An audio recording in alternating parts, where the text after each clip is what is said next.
Ladies and gentlemen, welcome to the Fatal 8. I'm Joshua Gray, joined by Brian Compton, and we're going to be your hosts as we find out who's going to be the champion of the Mortal Kombat X Pro League Season 3 Finals. Brian, today has been some upsets, some surprises, and some sick matches in MKX. Absolutely. Still, I'm shocked by Yuppie.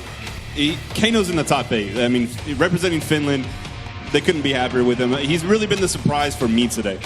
Cutthroat Kano indeed, coming from Yuppie. Let's take a look at the players that are in the Fatal 8. We have Scar, who is the runner-up from Season 2. We have Dragon, a Foxy Grandpa, Sonic Fox, Raptor, Yuppie, Madsen, and Hayate. Quite a colorful differentiation, you could say, of all these different nations that have been represented here. We had 10 different nations, and we still have an international flavor for the Fatal 8. Yeah, absolutely. And then Sonic Fox versus Foxy, that's an Evo run back from last year. That was a phenomenal set. And of course, Foxy was just sticking to Kung Lao, and now he has Melina. So I can't wait to see how that turns out. Everybody's getting pumped. Everybody's excited to find out who's going to move on in that winner's bracket and also in the lower bracket. Now, this is a double elimination bracket, meaning that those in the winners still live if they fall, but those in the lower bracket will go home. Each of these players, though, have secured $5,000, and the money matches continue to go up. 10K, 20K, 30K, 45K, and then first place will be taking home $75,000 and that coveted championship belt. But we also have some prizes in store for our audience here at the venue and also those watching from home. Yeah, absolutely. Make sure to follow us on... I'll do this, okay. At Mortal Kombat. Yeah, at ESL Mortal Kombat. Tweet us your most intense MKX game face, and you could win one of these awesome prize packages. Use the hashtag #TestYourLuck. And of course, it comes with all that stuff that's in there. I want one. I do too, especially that comic book, the Injustice 2 t-shirt, which a lot of people, especially Test Your Might, have been theory crafting which characters will be in the game. And thanks to that gameplay reveal trailer, we got a couple confirmations, I believe. A huge thank you to everybody that's been supporting the Pro League. A thank you to NetherRealm Studios, WB Games, and of course, PlayStation 4. Ladies and gentlemen, we are here, and it's time to crown a champion. Let's get the tournament started and throw it to our commentators, Dustin and Evan. Gentlemen? All right. You know what I'm saying? It's time for a little top 8 action here, the Fatal 8. And man, that Injustice 2 trailer, though. Oh, absolutely. Surprising lack of Black Adam, I've noticed.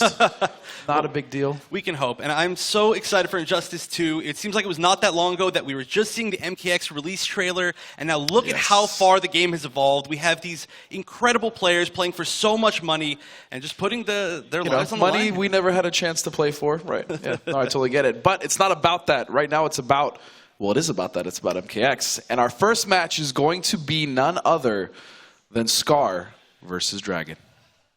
Alien is a really good character. I wouldn't really say he's broken. He's top tier, but he's not really broken. A lot of people, honestly, don't know the matchup. Like, there's a lot of players here who actually do know the matchup. Like, I'm facing against Scar, he does, Hayate does, you know. You got these people who will do better because they actually, you know, learn how to deal with it. I love Demolition Sonya because, you know, she really locks opponents down. She has a lot of power and momentum, does big damage.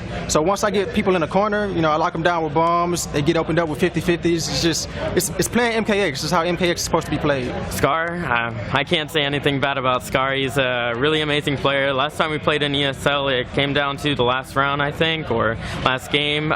So I think it'll be a really, really good match, and I can't wait to see what happens. Dragon, I love you, man, but only one of us is going to make it out of this, and unfortunately, it's going to be me. Scar! And there he is. Woo! Yo, my man looks... Come in with Sonya Blade herself. Scar looks like he's about to drop the hottest mixtape of 2016. You know what I'm saying? Look at him just scrolling on out. Scar, one of our most consistent players of the entire season. The most consistent top 8er in North America. No surprise that he's our #1 seed. Absolutely not. But, I mean, he's got one hell of an opponent. Dragon! A little katana. I like that. So Dragon has been by far one of the most improved players over the course of Season 3 easily. A lot of people, you know, aren't necessarily big fans of him because he plays Alien, but to be fair, I think he's an incredible player.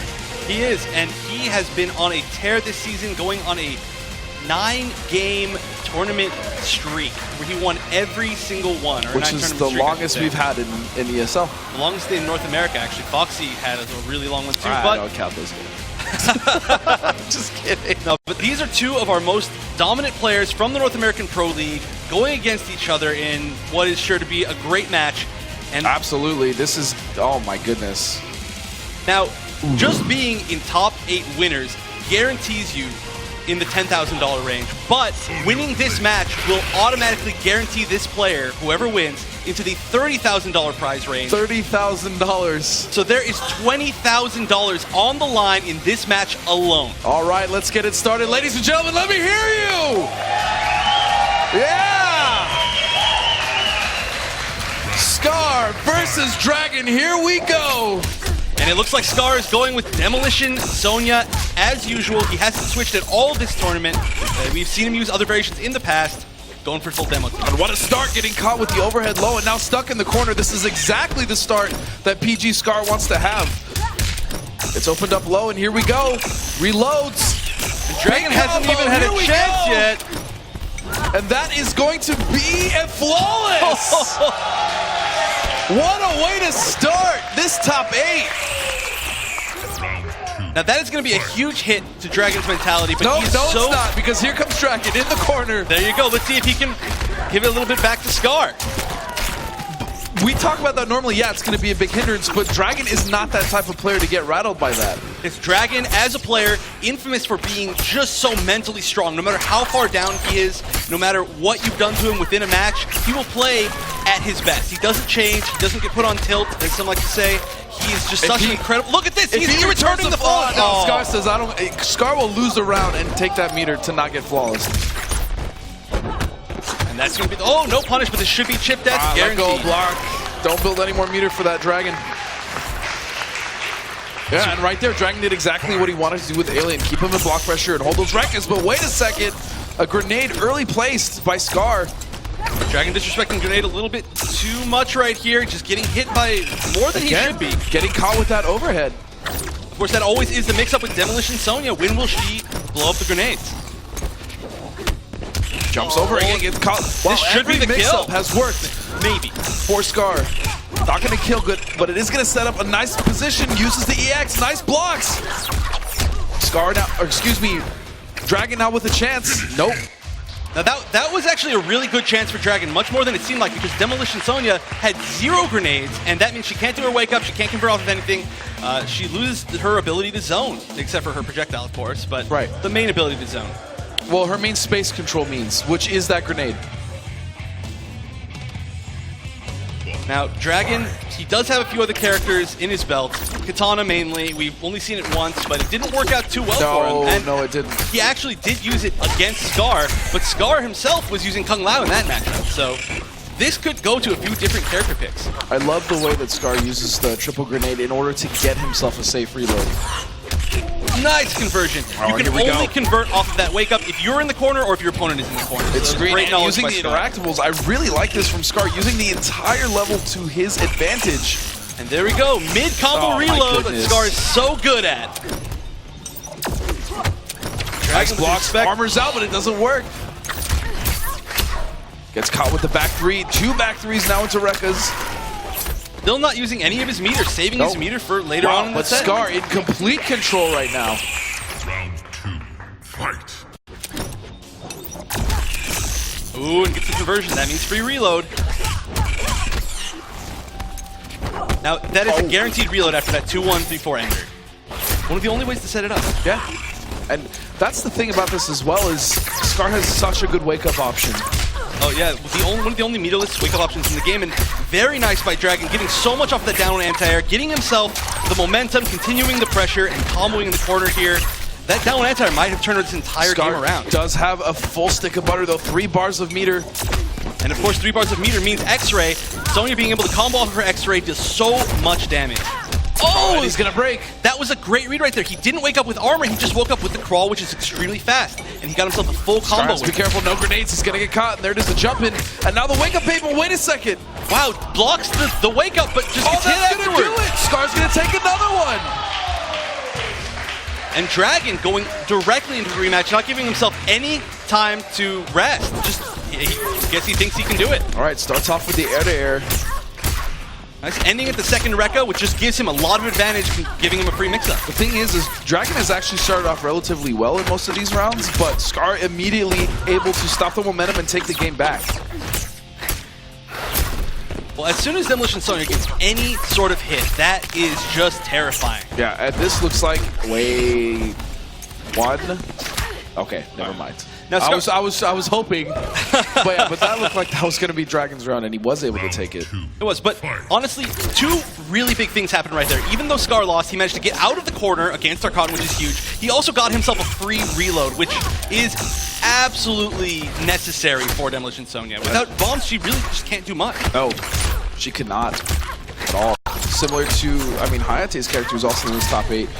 Using Ronin without that sword, he doesn't have a lot of options. Nice block. Getting some pressure, getting caught by the last hit of that string. Oh no, Scar with a little drop. Right, just taking the hard knockdown from the electric grenade and taking the free reload. Again, Scar has to break. Full stick of butter there.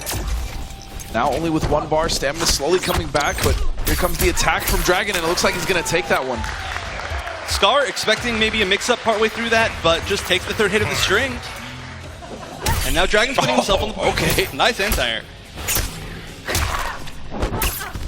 Again, most of these air-to-airs have actually been won by Dragon. Both of these characters have extremely good air-to-air jumping attacks. Huge range on Sonya's jump 2, huge range on Alien's jump 2. Hard kick, that was a risk, but good read by Scar. But again, this is where Alien excels, pushing Scar to the corner and getting it. But wait, instant air grenade explosion. Oh, nice respect by Dragon. And really nice defense from Dragon. And of course, as soon as I say that, gets opened up by the overhead. You can only block for so long. That should be minus. And Scar just taking the time to jump out of the corner. No anti-air by Dragon. Oh, this is huge. No meter to break. And he baits it. That should And be that's the kill. going to do it. Scar is now on set point. Again, if he wins this, that will put him into winners finals and guarantee him $30,000. $30,000. This is a $30,000 round for Scar. Ooh, doesn't get the full conversion. Actually wastes a little bit of meter right there.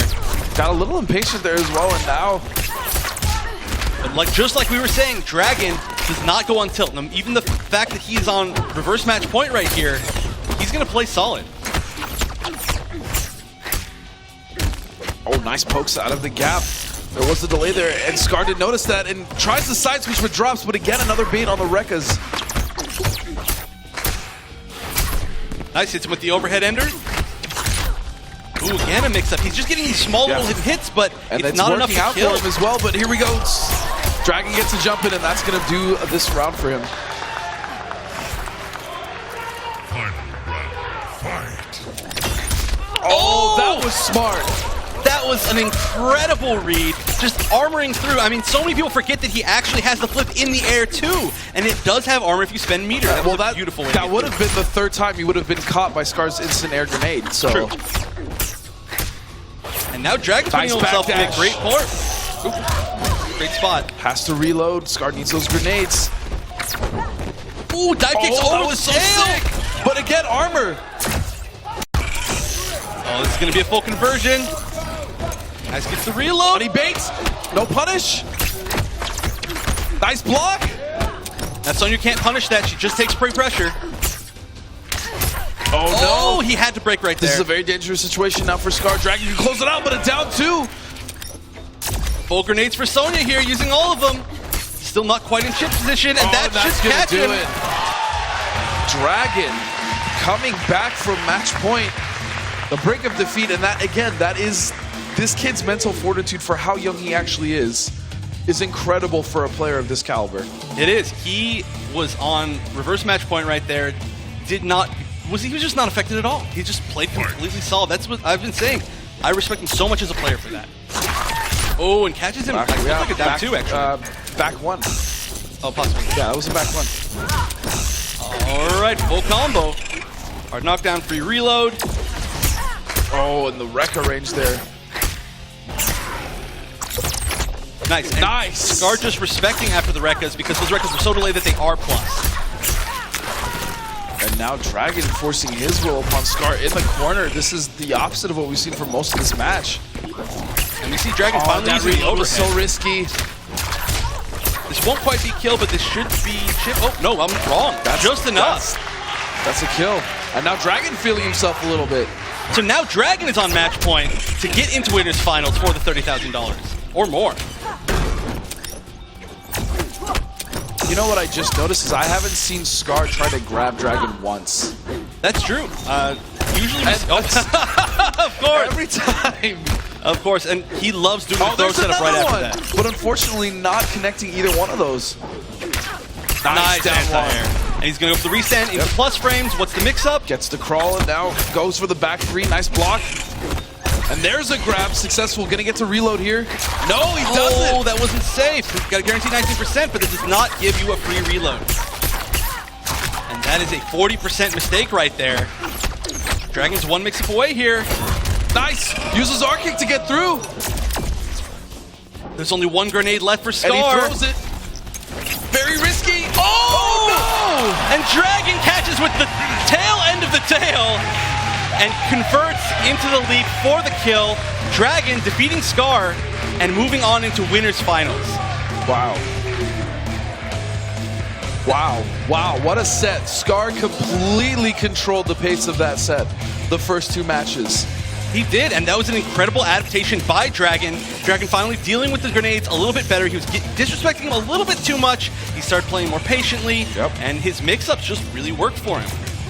And on top of that, we noticed that Dragon really didn't go for anything too gimmicky. He didn't really use the overhead that much. He had that beautiful read with the instant air overhead flip, which went right through the grenade that Scar tried to anti-air him with. And overall, that's the composure that we're talking about when it comes to Dragon.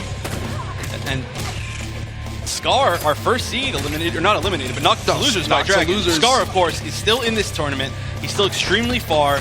He will be playing the winner of a losers bracket match.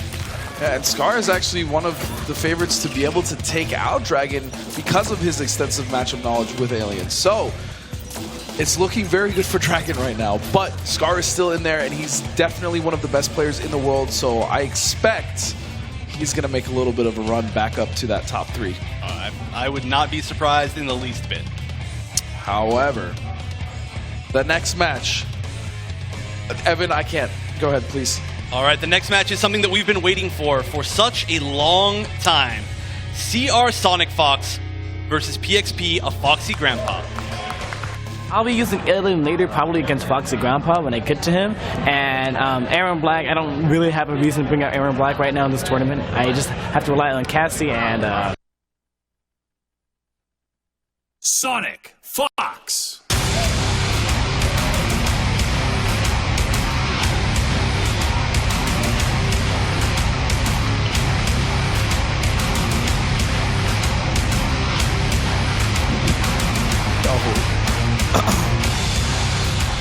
That's Foxy.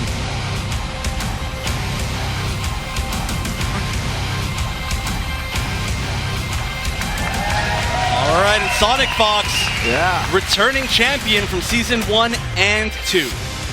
I mean, who can stop this man? I think it might be Foxy Grandpa, actually. If there's anybody. Who would it be? A Foxy Grandpa.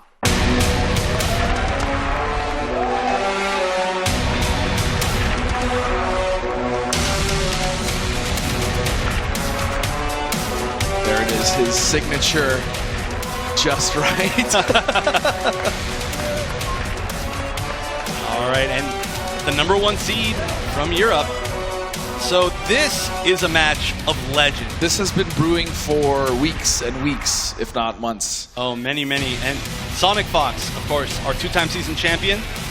And a Foxy Grandpa, the #1 EU seed and the recent winner of Combo Breaker, one of the most, if not the current most dominant player in the game right now. So both of these players are the ones that without a doubt have been most successful, and in fact I would say have dominated their leagues for all 3 of the past 3 seasons. That is correct, my good dude. So this is really going to come down to how well Fox knows the Molina matchup. Obviously, he plays the character. Well, he did play the character, and he does like the character, but that's not even near his main. And we also know that a Foxy Grandpa's Molina is really on that other level that no one else can seem to replicate. It is, and these two have been essentially cross-seed rivals for a very long time. However, they haven't played for quite a while. They've both made character switches since the last time they played. For those of you who don't know, they were top 1 and 2 at EVO last year. So, who is it going to be? This is going to be a real barn burner, let me tell you. It will, and I am excited to see who Sonic Fox picks. Of course, Sonic Fox constantly switching characters on us. I mean, last time we saw him use Aaron Black in finals. He switched characters hundreds of times, I want to say. I don't even know anymore. If he... All right, and it looks like he's locking into Acidic Alien. Acidic Alien, the character he used most in the Pro League at the very beginning while he was dominating. We haven't seen it recently. We haven't seen it at all recently, actually. All right, and again, these players are both guaranteed $10,000, but the winner of this will move into Winners Finals for $30,000 guaranteed. This could be the biggest match of the night. I think I might have to agree with you, Evan. Everybody wants to know who would win between these two. Which Fox is the better one? Here we go. Really good start here from PXP's a Foxy Grandpa. Nice tech from the grab, back 1-2. And that's something we saw against Krafen. Oh, broke his armor! But that's something we saw against Krafen. He is so good at teching throws. You cannot throw Sonic Fox. And this is still a great life lead for Foxy Grandpa. What a combo. Absolutely perfect. Optimal stuff right there. And again, this is what I was talking about when he was playing Hey George, is you cannot jump at him. However, Hey George was jumping on him and being successful. I think Foxy Grandpa learned from that and is not going to let it happen again. Oh, and dash, run up into armor from Alien. That's going to be a lot of damage. Reset in the corner, and he's just taking so much damage sitting on that acid puddle. I mean, on top of the fact that Fox is opening him up. Wow, and now he's getting hit by literally everything Sonic Fox was throwing at him. And that's going to be chipped. That's going to be it, yeah. There was nothing he could do to avoid this. Final round, fight. Wow, very nice. Free just starts the match with a teleport, and there we go. There's the mix-up. 2-1 is a high-low, and he sent it 2 into the overhead. Yep. And now trying to trade back ones from both Alien. Oh, and that should be a punish. Just get takes the down 2. Easy punish right there. There's always the risk of getting hit by the Psy while you're trying to punish. And again, that was the #1 thing that Fox was getting damage from in the Pro League while he was using Acidic Alien is the enhanced overhead flip. He is incredibly good at reading wind that will hit. Oh, and he went to second grab and another down 2. Oh, and that's it! A Foxy Grandpa going up the first game. And that is a mix-up that worked twice within that game alone. Right? You are just, it's in your muscle memory to block low at that moment in time. So mixing that up with the overhead, while it's unsafe, it is he ran huge into reward. that forward 4, unfortunately. Nice roll. You cannot jump at a Foxy Grandpa unless your name is Hey George. Yeah, it has not worked out at all for Fox. And well, Foxy Grandpa, not afraid to take risks in this match.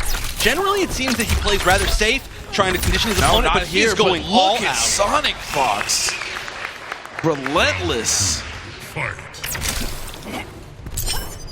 Playing puts into the down 4. Now, Acidic is, of course, a zoning variation. We just don't see the zoning very much because pressure is so good too.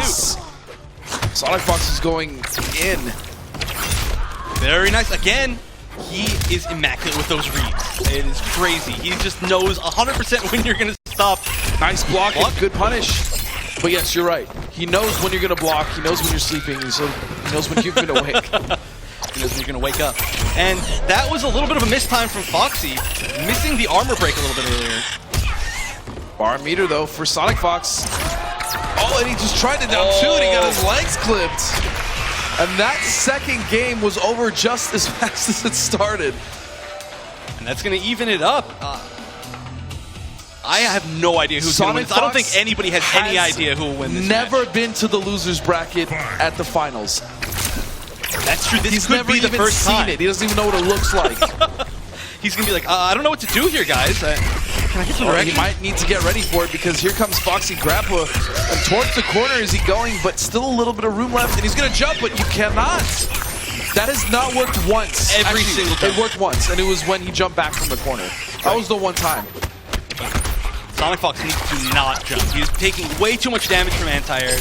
Foxy is such a great player, he will not miss this. Oh, and nice. Again, very difficult to grab Sonic Fox, but back 1-2 into back 1-2 is going to do it.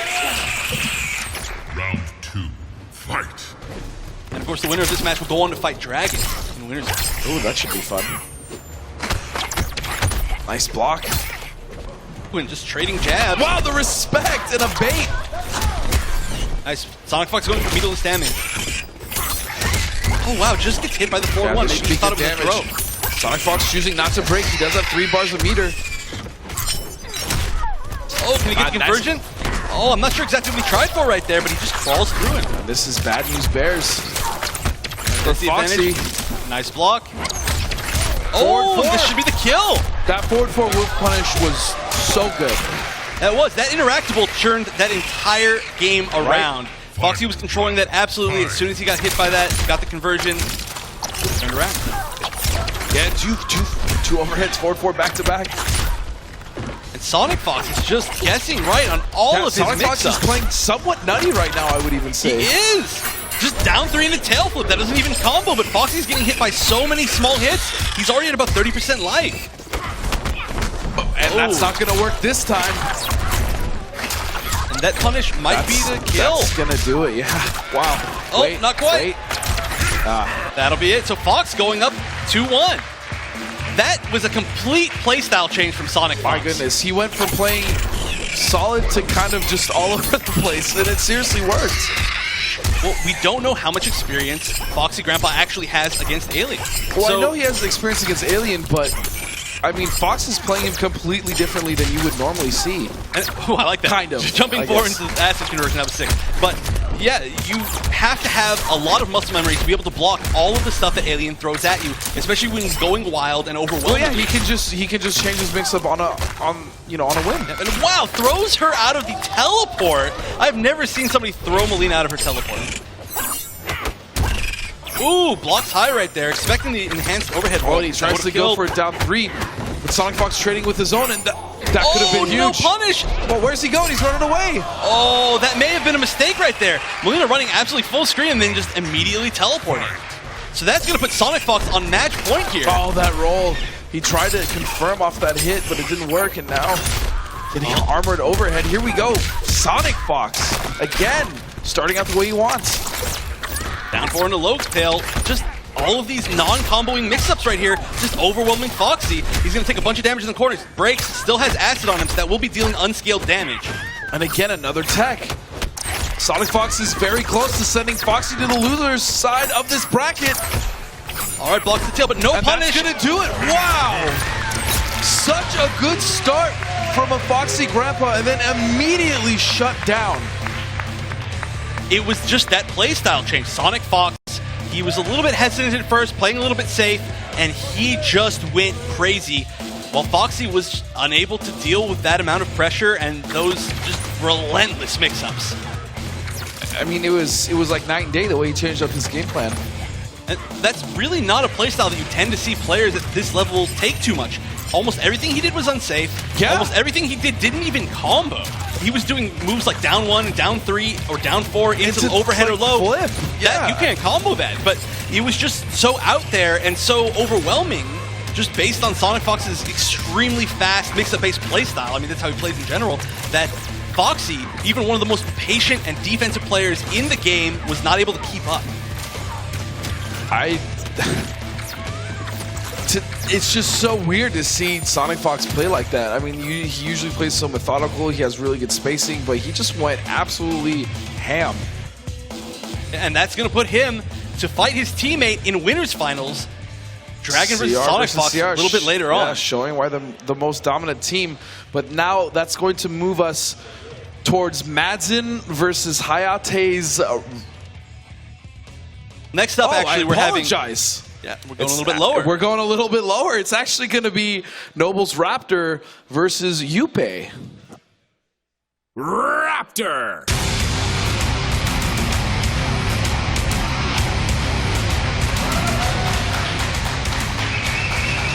Red Raptor being followed by our Cassie cosplayer. And Papa Toxin's dad, Yeah, Papa Toxin. But where's Toxin?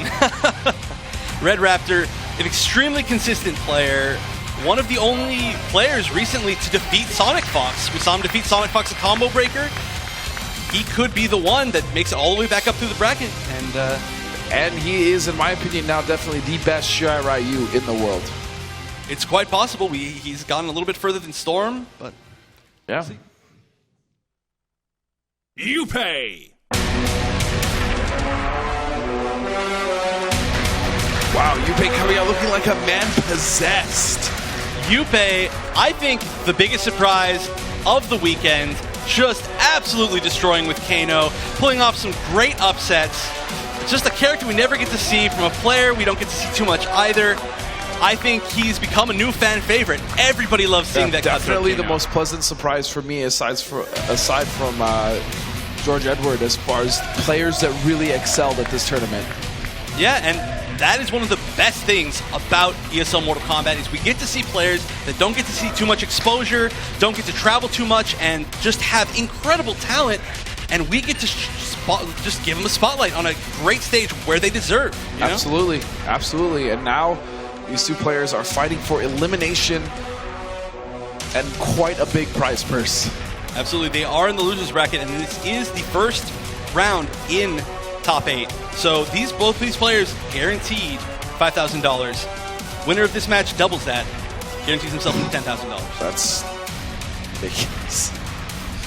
$10,000 was our total pot for the Fatal 8 alone when this game first came out, and now these players are competing for 5th and 6th respectively, and they're guaranteed that. Well, with the amount of talent and time that these players put into the game, I think they deserve nothing less. Oh, no doubt. I'm just saying that's ridiculous. It is, in a great way. All right, so this is going to be an interesting matchup. We've got Shirai Ryu for Noble Raptor, and I'm assuming Yupe is going with Cutthroat as usual. Yep, there we go, blue.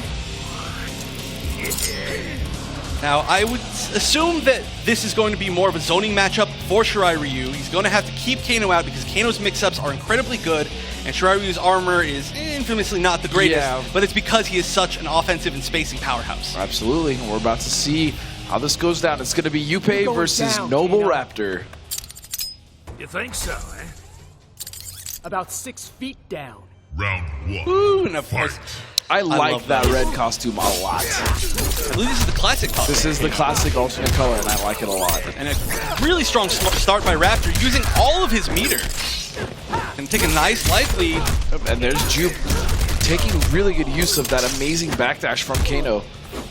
Backdashing against the Shirai Ryu Takeda is always dangerous, though. He does have extreme range. Yeah, and he got caught because of it, but even still tried to roll. Oh, that was a trade with Kano roll. ball. Yeah, that was, I've never seen that trade and then leave grounded. That was interesting. Usually it puts you into the air. And right now, Raptor hasn't let Yupe get anything going, and that's He's really what playing he at that needs. perfect range that Takeda wants to keep him at. And wow, what a beautiful option that Noble Raptor incorporated right there when he neutral jumped. I loved it. He spaced that so well that even if it was blocked, he would have had plenty of space. He would have been back fine. up. All right, and Yupe finally getting something started. There's absolutely full meter for Yupe, so we'll see how he uses it. The enhanced damage buff is so good. Oh my goodness, Kano does so much damage. Oh, and this is going to be a full conversion. Oh, and he's going to burn another bar. Just to put him back in the corner, which I think is a great choice. He now has the full 44%. screen to back up or to pressure Kano in the corner. Oh, and doesn't get the conversion. He thought it was going to hit a little bit higher. All right. Oh, mid-screen drops the combo. And Yupe, I think that may be one of the first combos he's dropped this entire tournament. Plus frames, nice bait. Oh, that Yupe, should be the here kill. we go. That was beautiful. Beautiful sequence by Yupe. That was the first armor, one of the first armors that Raptor threw out, so that was a beautiful bait. He neutral ducked. That was so sick. That overhead is going to lead to quite a bit of healthy damage. If Kano can convert meterlessly off of both his overhead and the low in the corner, of course he can use meter to get even more damage. Try to get the conversion off the down two, didn't quite make it.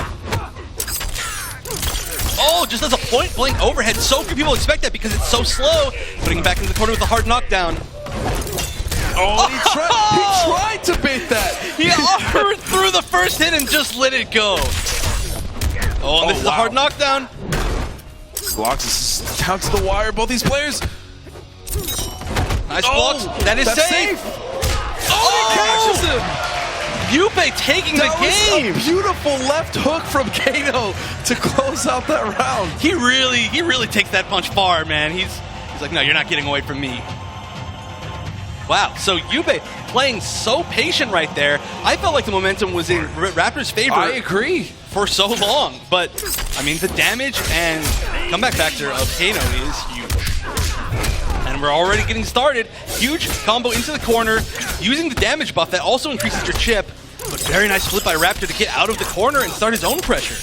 And Yuppie is showing also as well excellent matchup knowledge against the kid. I mean, Europe definitely, they have Storm as well, and he's played against Storm quite a few times, so that definitely helps. And like we were saying earlier, Kano, a character not seen very often in competitive play for no reason other than the fact that nobody else has picked him up. It's very strange. He's an extremely strong character as we're seeing today, but Yuppie has that advantage of matchup knowledge or lack thereof. And Noble Raptor is trying to, yeah, he's going to burn all the bar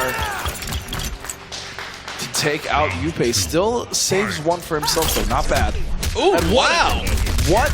He just did one. He knew. That actually may have been an extremely smart move. The second hit may have whiffed, which wouldn't have allowed him to combo afterwards. Ooh, and Raptor just taking a zoning approach this now time. Slowing down the pace, but never mind. He's going right back in. Oh, and Yuppie needs the break here. And he's not going to let him. Anything will do it. Yep, run up, down. I like it. Down three is such a great option. Meaty down three with Takeda because it recovers so fast. All right, and that's going to even it up. What an incredibly close match. This is, again, I have no idea who even has an advantage here. Neither player. I mean, that's how good you have to be to get this far in this tournament. This have tournament to be a top player all around. Was not only stacked, but has been full of 3-0s across the board. It's been crazy. Almost every first round match was all 3-0. And they were almost all extremely close 3-0s. Yeah. It was just a few reads here or there that caused each player to be knocked into losers. Fight. Right, and going back in with Cutthroat, no surprise there, but he does have a costume change. Sometimes that's all it takes. It really does, like a different color or a costume if you're playing with someone else's color. Or it's a mental thing. All right, going for the hard knockdown. Oh! Okay, so right now Raptor is starting to get a really hard read on Yuppie. That was a good read, but it was a great read also by Raptor to block in time right there. He could have pressed his advantage, decided not to. Tries to backdash, gets caught. Yuppie is trying to make this round work as much as he can. It's a good choice by Yuppie there. He just went everything meterless, completely saved his meter. All the way out of the corner. In fact, now he has Noble Raptor towards the corner. Right, which was absolutely his plan, just doing that straight ball out of the corner. He says, even if I lose here, I'm getting out of there because I don't want to do this corner pressure. Very cautious decision and a very good one as well. And nice down two. Yuppie is so on point with anti-airs all the time, but so is Raptor. Infamous for his down one anti-airs. You love him. Oh, you know I do. Ooh, an instant teleport, no punish. Gets caught with the overheads. Again, gets caught with the overheads. Oh, a nice conversion. Now, only 2 hits of the enhanced kunai hit right there. Yeah. So that down one was all he could do. That very barely pops you up. That was extremely well timed and extreme spacing knowledge. Sir, what are you doing? I love the ranges that Raptor is picking right now. They are perfect. They are, and we're seeing what I've been saying is Raptor's sort of technique where he was playing super safe those first few games, and as you've seen, he's been doing air teleports, he's been playing a little bit crazier these past few rounds. I mean, we just saw it from Sonic Fox, that's what works. That you need to not only have a signature playstyle, but be able to switch that signature playstyle. Right. Perfect throw. Yuppie respecting the fact that he was minus after that the knife was blocked, and Raptor just saying, okay, thanks, I'll take the corner another advantage. throw. The no mix-up,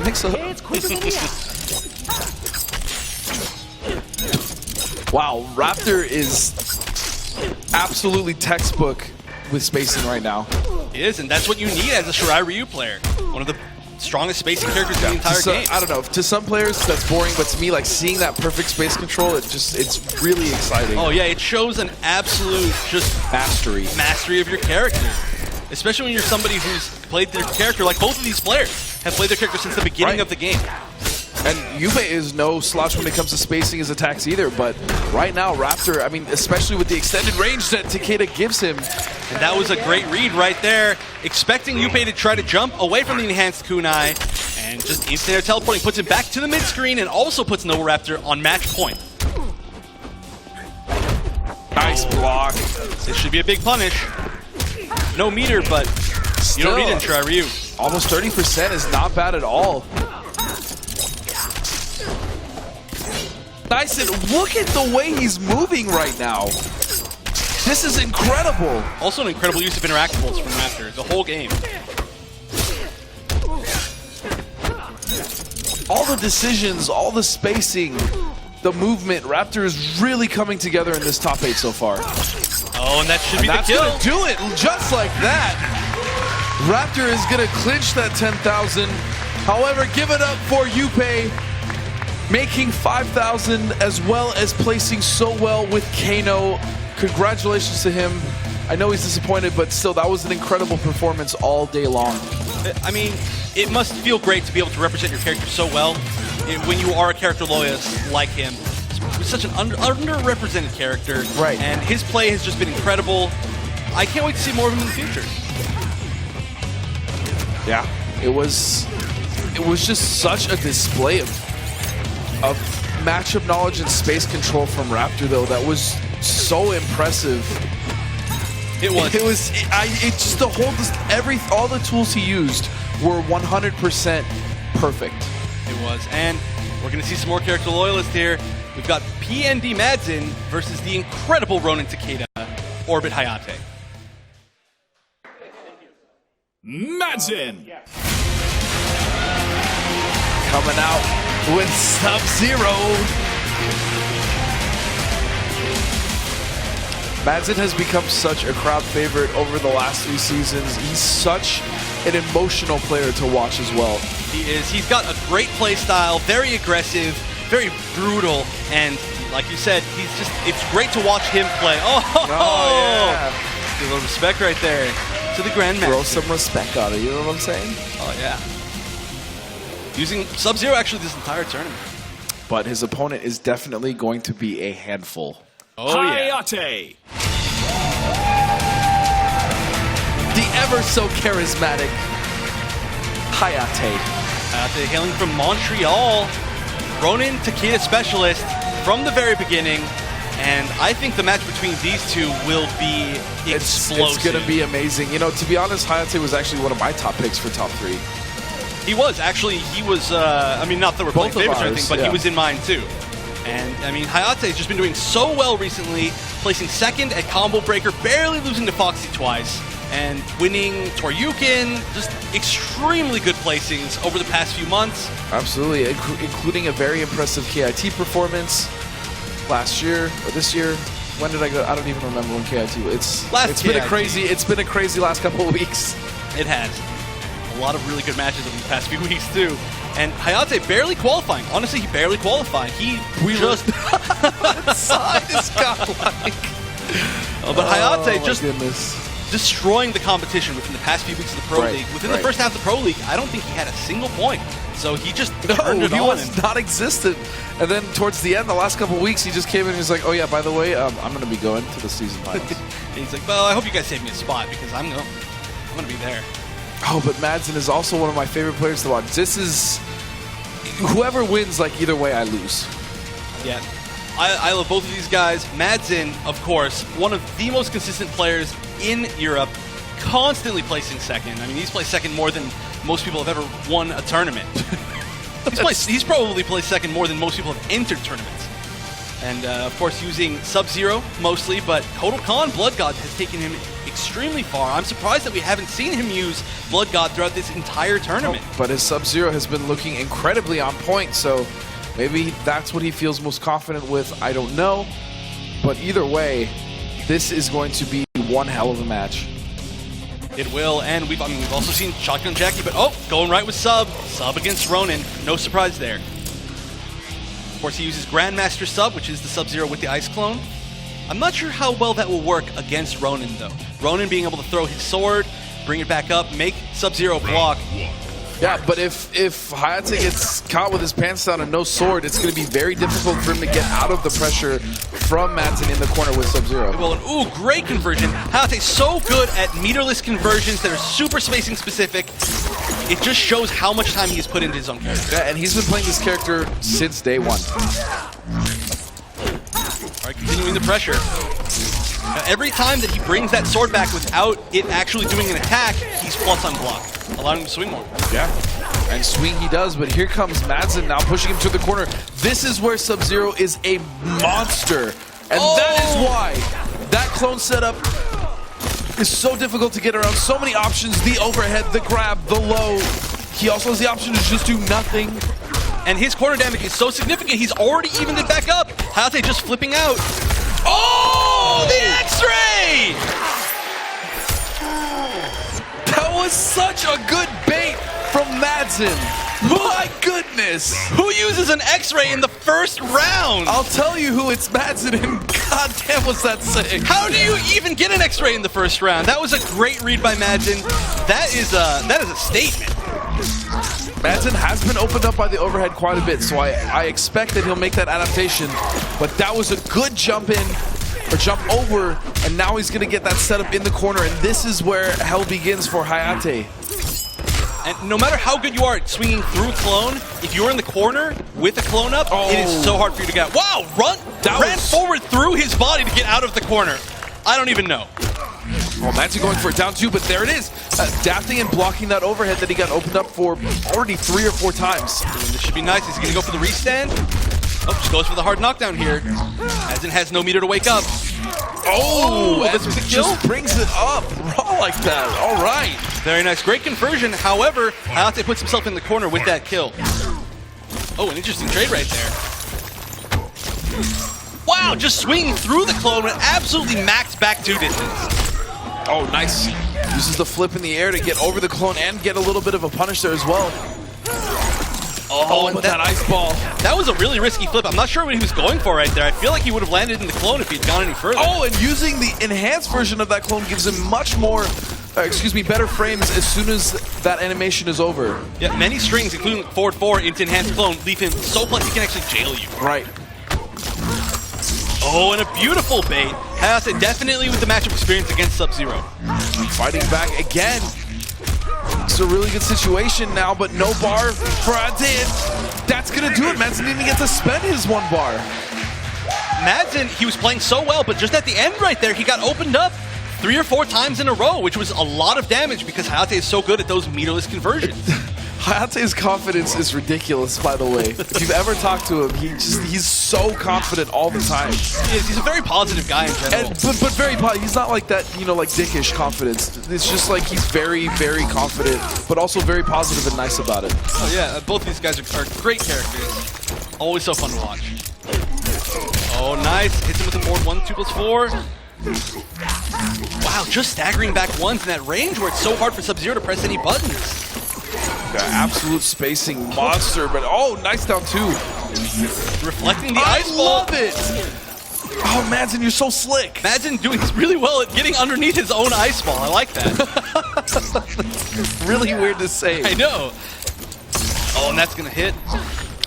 And this is what I love most about Hayate's gameplay is the fact that he's in your face, going in, and then he just out of nowhere switches to this very, zony type play style. Yeah, I think seamlessly. He does it so seamlessly. Honestly, there are a lot of matches that he wins just purely on the fact that he's so good at zoning with Ronin. Right. And honestly, the Ronin zoning seems like it's giving Sub-Zero a little bit of trouble. Generally, when Sub tries to counter zone, it's because it's him trying to trade his freeze ball with the opponent's projectile, but there is nothing to trade with because he's throwing the sword on the ground, and then when he pulls it back, it starts up instant.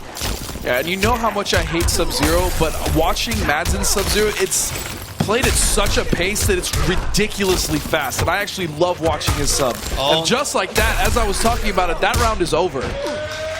Throw into Ice Clone is one of the best mix-ups in the entire game. I mean, there are so many things that Sub can do to you while you're sitting behind his clone in the corner.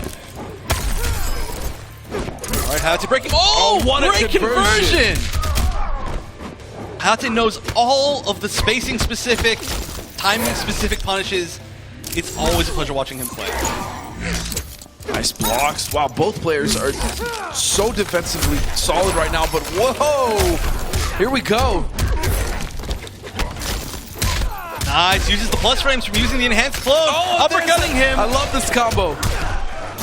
34%, what's the mix-up? Oh, wow, tries to push him into the clone with no actual attack, just using his body.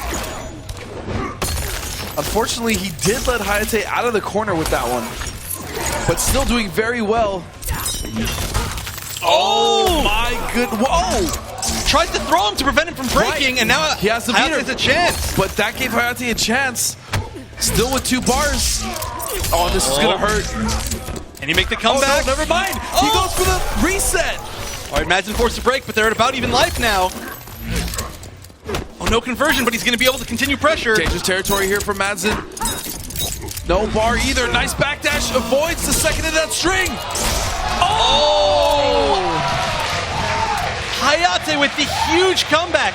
The fact that he had the presence of mind to tech that throw while he was frozen, assuming that Madsen was going to go for the throw to not let him break, allowed him to make a huge comeback, and that was a beautiful comeback. That was such a risk because he could have just eaten another mix-up, but he just knew the throw was coming. If Madsen was thinking, well, I'll just make him break right here instead of I'll try to kill him meterless, then that would have been the end for Hayate. But now, right, I agree with you. Hayate going right up. Madsen trying to make, but I mean, he was trying to make the intelligent decision, and that was a good decision. Unfortunately, Hayate was 1 step ahead of him, and he knew that was coming, and was able to make the comeback. And Madsen going back in with Sub-Zero, it looks like we're not going to see Kodal at all this match. We're not going to see Kodal, yeah. And Hayate looking strong already. To be fair, his Sub-Zero has been doing incredibly well, though. It is 2-0, but by no means has it been easy for Hayate.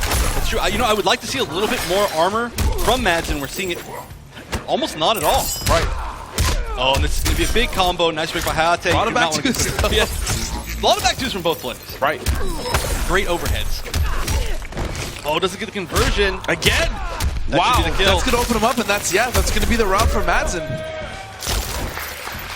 Madsen definitely not out of this. His defense over the past few games has gotten so much better against Ronin. I feel like he's adapting really well, and if he keeps Hayate in the corner, it's so hard for Hayate to do anything. Again, I don't like that because now Madsen has put himself in the corner. It's the second time he used that, and it didn't work. I feel like he might have some setup right there that he's missing because he jumps over and then he just kind of wiggles. Right. And he's like, it seems like he's trying to do something, but I mean, it hasn't worked for him so far. If he's dropping it, probably shouldn't try to do it right now. He's literally losing this round because of that. But now finally getting a comeback. That would have been a huge combo. Great break by Hayate. Any combo into Shatter in the corner is gigantic. No sword. I was going to say, no sword for Hayate. That could have been a huge opportunity for Madsen. Oh, and that's going to be the kill. But getting caught with the overhead, yeah. Now Hayate answers back and is on match point. Fight. And on the verge of sending Madsen out of this top 8. Madsen's going to have to make a 3-0 comeback here, but he's already got a round. It's very possible. It's very possible. But I don't think Hayate is going to let that happen. Oh, full conversion. And what a conversion it was. Really, really good character knowledge. That's what you're going to get from Hayate and Ronin. Oh, just barely swings into the cloak. Wow, that was incredible knowledge. I didn't know he was... He looked like he was in the air, but Madsen knew. Madsen knew that he was on the ground, got the full conversion. That was amazing. Oh, and now spending the meter. Hayate is trying to close this out and send Madsen home. Going for the X-Clone, breaking it. This is going to be tough. Good space, runs up and jabs. Oh, wait a second. This is a huge chance for Madsen. There is only 1 bar, so he cannot break if he gets caught again. Down 4 in a clone. What's the mix-up? Hayate gets out. Oh! Oh, that should be punishable. Oh, that's going to do it. A dropped punish there at the end. Madsen could have taken a little bit more right there, at least gotten the advantage, but great play by both players. Hayate moving on, and Madsen will take top 8. Oh, my goodness, that was very stressful to watch, but again, Hayate playing out of his mind. Madsen even making some incredible reads. But overall, it was just the way that Hayate had spaced everything out, switching from offense to defense with the zoning and then the rush down. It was incredible stuff. Yeah, the zoning was definitely what turned that match to Hayate's favor. And, I mean, that's just not something you expect from Ronin. Right, but the way that Hayate does it, it's so annoying to deal with. If you're not used to a Ronin zoning you, which, first of all, not a lot of people play that variation anyways as it is. Yeah, almost nobody. So, incredible play by both players. Hayate moving on. Our top 8, the rest of the top 8 is getting fleshed out. Yeah, and it's looking like a very, very dangerous top 8 indeed. Let's go over and check in with Brian and Josh. Thank you very much, gentlemen. Wow. Wow, the hype that we're hearing, not only from the crowd, but everybody online for these matches. And I also have to say a huge congratulations for Yuppei for making it this far from Finland. Give it up for Yuppei, ladies and gentlemen. Definitely. Awesome. He was amazing. Yeah. Even that last match, it was a 3-0, but man, Madsen put up one hell of a fight. He did. And give it up for Madsen. Look how far he's come this season, folks. Representing Sub-Zero so well. But that Ronin Takeda just knows how to get past those clones, and Madsen wasn't able to take it out. But we still have more matches to come. I'm super impressed to see how well these players are adapting to each other as well. The game's been out for over a year, and we see this adaptation coming. However, we still have CR Dragon and Sonic Fox using that alien. Yeah, that'll be interesting because it's 2 different variations against each other. I don't think I've ever seen that matchup. And either way, though, I definitely think these guys are the 2 of the best players in the world. That grand final is going to be ridiculous. I can't wait to see it. And we want to remind everybody, if you're tuning in right now, to make sure to follow us on Twitter at ESL Mortal Kombat and use the hashtag MKXProLeague. More of the best moments will be submitted on Twitter, and you can catch the VODs tomorrow as well. We're going to take a quick break. When we come back, we continue in the lower bracket in the MKX Pro League Season 3 Finals. Stay tuned.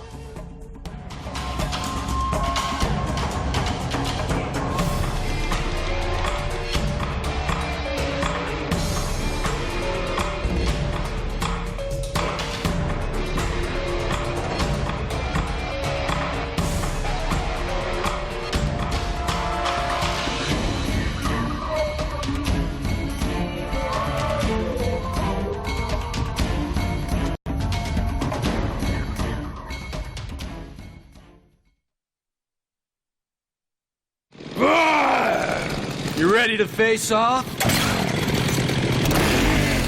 That's just really f***ed up, man. Leatherface, a mute cannibal whose name originates from his use of human masks made from his victims.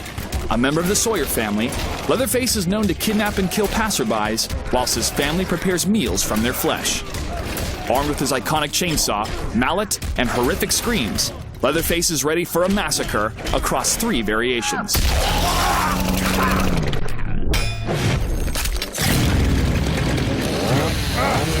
In the killer variation, Leatherface uses the Berserker stance to terrorize his foes.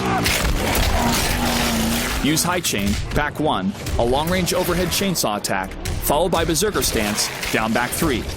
You may cancel out of Berserker stance with 3 different attacks. Psycho Rush will lift your opponent into the air, and can be enhanced to extend combos. Charge forward with Running Frenzy, an unblockable chainsaw swipe, or unleash a flurry of overhead attacks with no escape.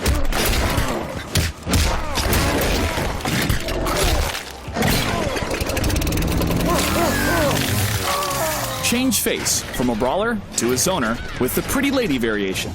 Harass your enemy with quick chainsaw attacks and projectiles, forcing mistakes out of your frustrated opponent. Use Brutal Stomp, forward 3, as a close-range low opener, and follow up with Chain Sparks, back down 4, to stagger your victim. Use Saw's family and Pleasure in Killing to launch your enemy and continue the slaughter.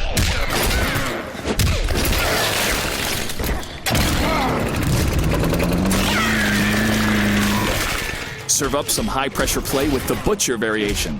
Use Gore, 4-2-1 down 2, a swift overhead swing, in combination with Mallet Slam to crush your enemy. This powerful special attack can be used as an opener, and to punish your enemy's whiffed attacks. Focus on ending your combo with Killing Mask. This will force your enemy to guess between blocking another onslaught of mix-ups or being thrown across the stage.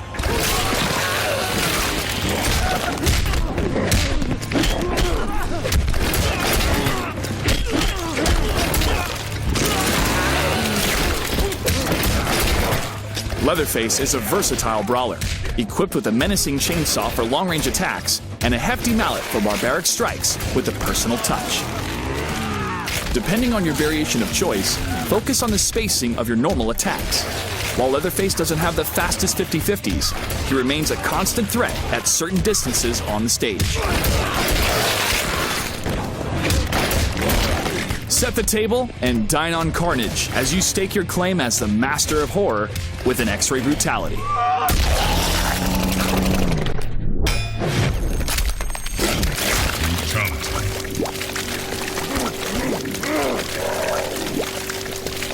Leatherface wins. Savor the flavor of your butchered foes, Texas Chainsaw Massacre style, with Leatherface.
Hello everybody and welcome back. You're watching the Mortal Kombat X Pro League Season 3 Finals presented by PS4. Now, we're going into our lower bracket action, which is going to be Scar versus Raptor. Now, yes, it's stuck in... Oh, sorry. You continue. We were going to say the same thing. To rudely butt in, but I do believe our winners' top 4 at the moment that are still left are going to be a bit of a reminiscent of the weekly Pro Leagues. We're going to have Scar versus Red Raptor, and obviously Dragon versus Sonic Fox. Now, we've seen these guys go at it over and over and over and over again, but this is, if anything, a tournament where anything can happen. Obviously, we've had some major upsets. We've had some players do really, really well that came in quite not confident. Some basically just generally some really, really good gameplay, and it's unpredictable. Like, for example, Scar and Dragon. I can't remember the last time Dragon beat Scar, but this time he managed to not only beat Scar, but do it when he was 2-0 down 3 games in a row.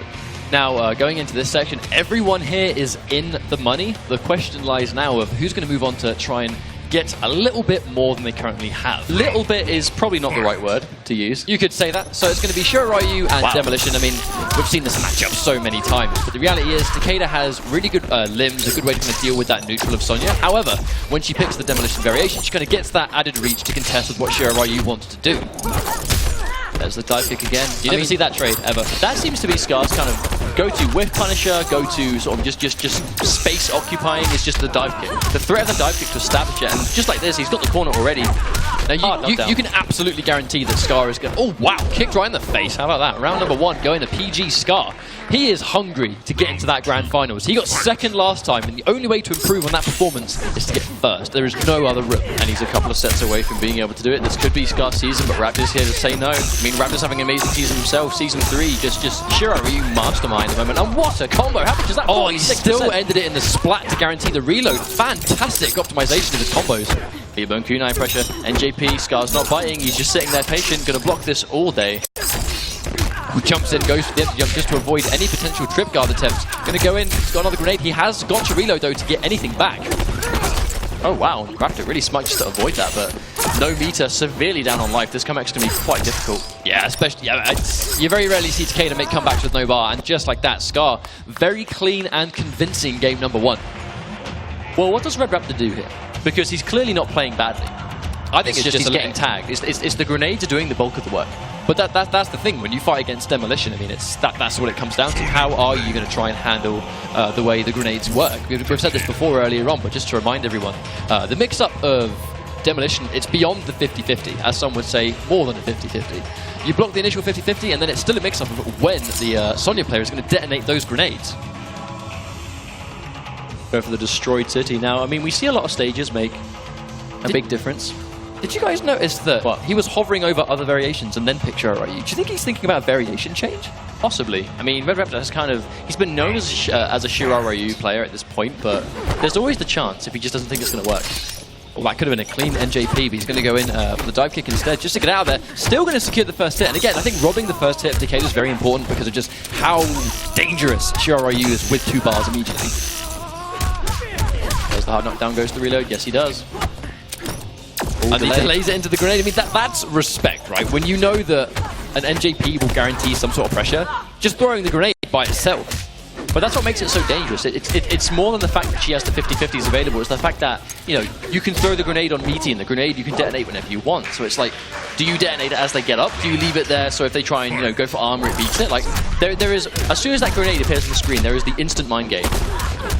And when Scar jumps over, you rarely see that grenade wake-up attack get dealt with like that. He jumps straight into it. That sucks.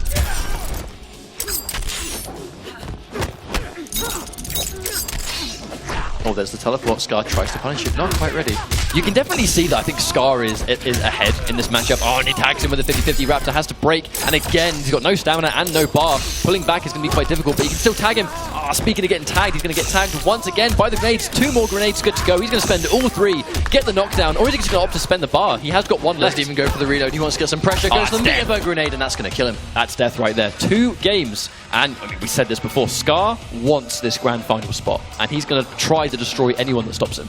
But he's doing a good job of it so far. I mean, he seems to be just defeating Raptor in the neutral. Like, as soon as the grenade's out, as soon as he's got the option to throw them, that's where he's getting most of his damage, and just reads like that, like just straight up arc kicks. It might have looked risky and not too much damage, but look at where they are on the screen. Raptor's like 1 touch away from being cornered already, and we'll see if he can end it here. No, opts go for the reload. He's going to try and inch his way there, just a little bit, piece by piece. Well, that's one of the things you are going to do as Demolition player, I think, is kind of just judge, do I want to try and get max damage, or am I going to prioritize getting the safe reload? Because it's the grenades that's going to give you a problem, but it's also the grenades that's going to help you in that neutral. And just like that, pushing him to the corner, and even the trade sent Raptor sufficiently far enough to allow Scar to reload.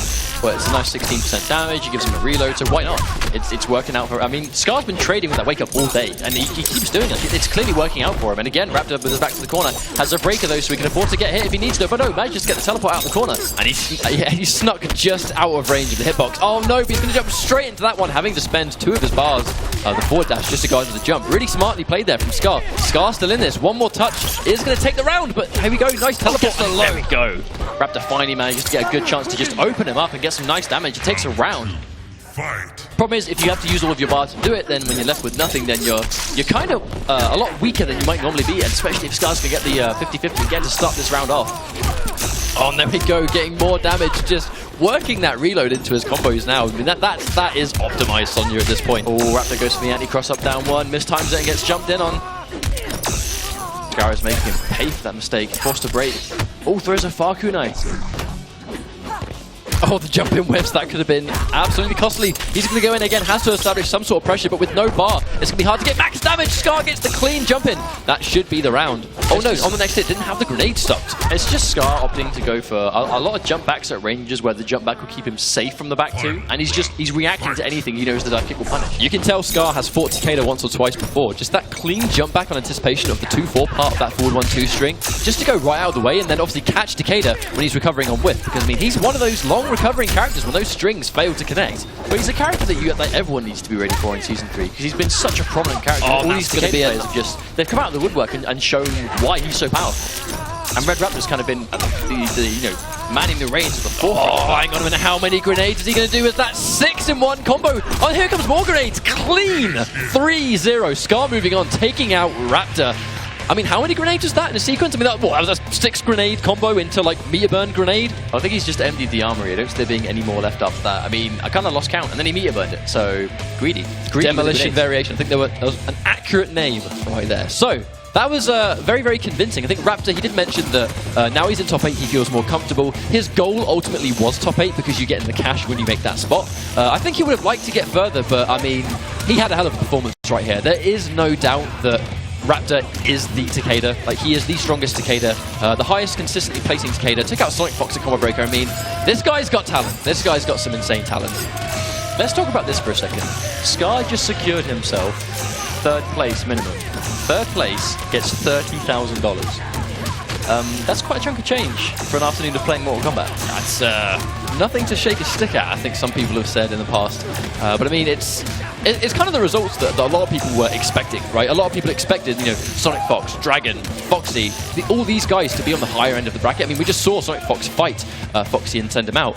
This is going to be an interesting match. Hayate versus Foxy Grandpa. Combo Breaker rears its head once again. I mean, this is a hell of a run back, though. Yes, it was a close game. The last time these guys played, those of you watching that might not be aware, the last time they played in tournament was not too long ago at Combo Breaker. It was the ESL NA Last Chance Qualifier, where the highest placing player in that tournament that had not already qualified and was from North America would get a guaranteed spot in the finals. That was, of course, won by Perfect Legend. But the winner of that tournament was Foxy Grandpa. 2nd place was Orbit Hayate. That was a very close 3-2 set. Foxy Grandpa won from the winner's side, so Hayate almost reset the bracket, but Foxy did manage to edge that set out. And here they are again, fighting for a bit more money than they were playing for a Combo Breaker. And I think that's quite funny considering that was Grand Finals and this is not. Oh, it's just, it's a lower bracket match. They're fighting to stay in top 8. I mean, at this point, they've all won money. They've all won some change, but you want to get the higher end of that. No one wants to go home, you know, empty-handed. These guys have passed that point. But if there's that much left on the table, then you bet you've got everything to keep going. The question is, it hasn't been a super long amount of time since Combo Breaker and now. What do you think Hayate is probably going to do to try and adapt to basically what happened in Grand Finals compared to when they're about to face now? Well, their display at Combo Breaker was just, it was pure footsie. It's good like, to go. As far as footsies go in MKX, these guys demonstrated that perfectly. Because you've got Ronin strings versus Melina strings, back 1-1 versus back 1-2. The sort of typical Takeda hard to blockables aren't a factor here, but at the same time, Ronin's whiff punishment is wonderful. The reflectors, I'm not quite sure how the reflector is good against the fast recovery of the size. I'm not quite sure if we saw that too much, but it's more. It's definitely a factor. It's something to. Oh, hang on, they've gone straight in. No character select here. These guys are going. So this is going to be 100% Combo Breaker run back. This is going to be both these characters will be doing similar things to one another. Very footsie oriented, spacing, paying attention, and just trying to out neutral the other guy. I mean, that's kind of a testament to the rest of the match. I expect we're going to see some really good blocks, some really good patience. I mean, Hayate's taking a lot of chip damage. That's where most of his health is gone. But one combo is going to open him up and manage to even this out.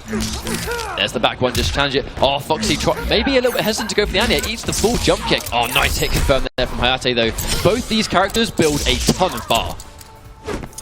Be careful with that blade underneath him. Oh, there's the meterless roll to challenge. Oh, doesn't finish the combo. That's bad for Foxy. It doesn't confirm that either. That was interesting, though, how he dropped the combo and then Hayate got caught anyway.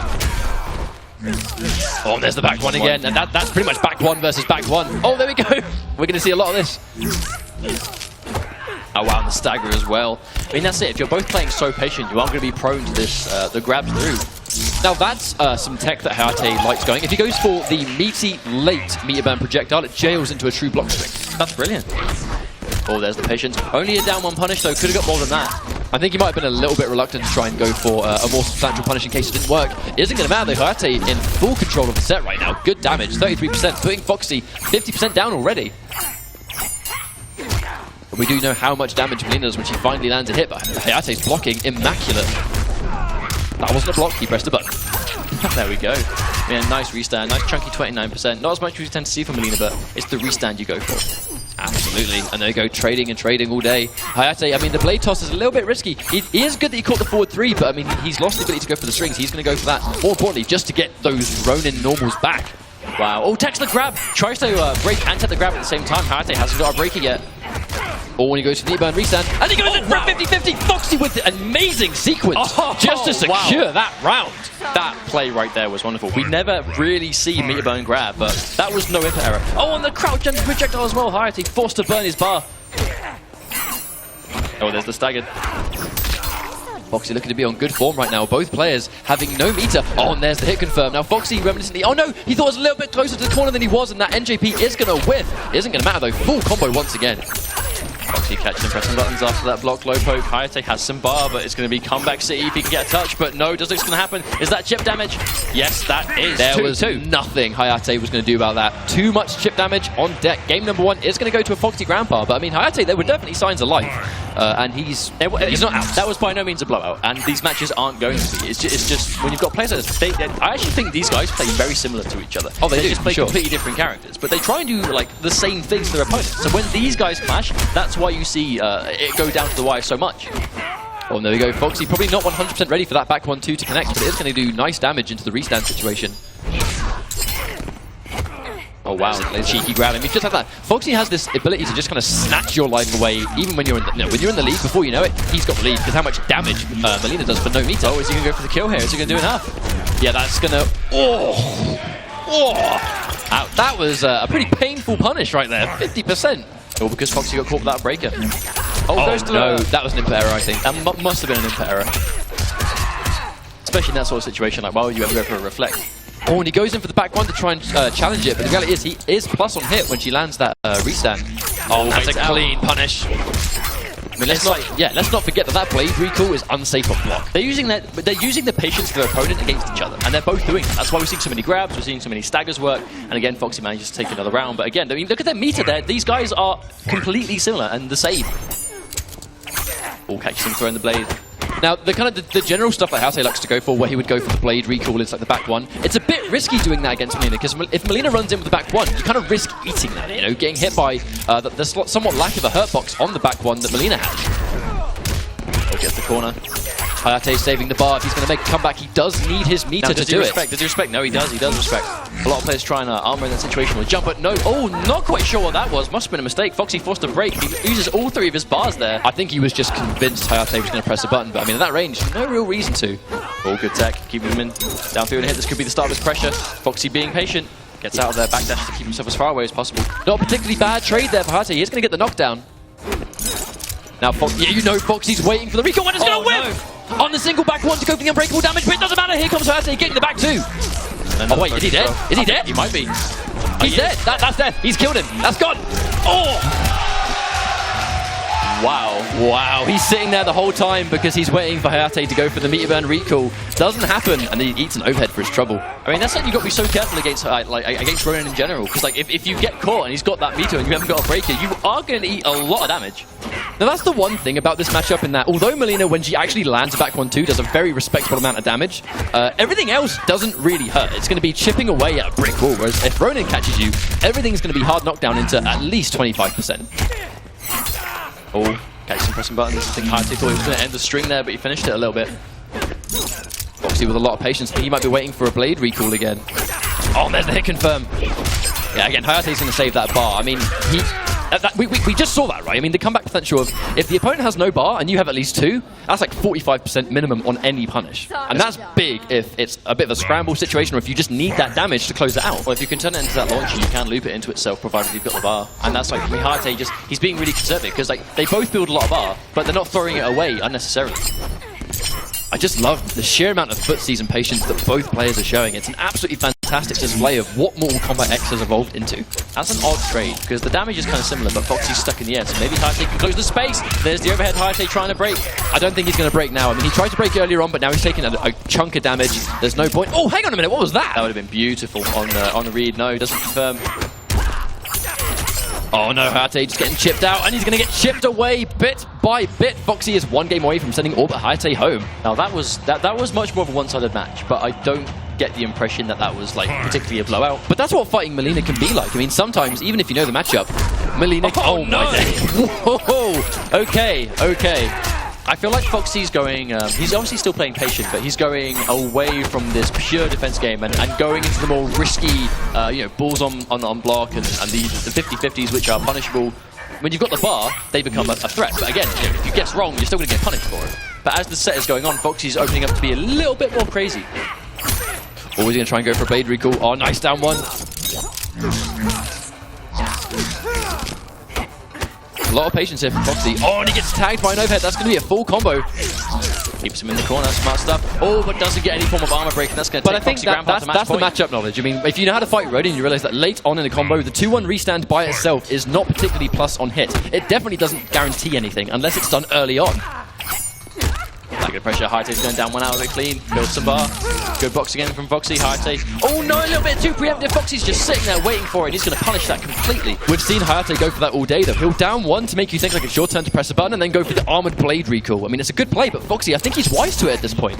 That's not our trade. The damage is kind of similar, but Foxy's knocked in the air. Gives Hayate time to think about what he wants to do. Good patience, he knows the rest of the string's going to come. Not a bad trade for either way. Oh no, Foxy tries to go for a telekick. We see so little of them, but when he finally goes for it, Orbit ready for it. Oh, here we go! No breaker, this is going to hurt. Oh, ouch. I mean, one more tag could possibly do it at this point. Hayate, though, I mean, we've seen the damage that Ronin gets.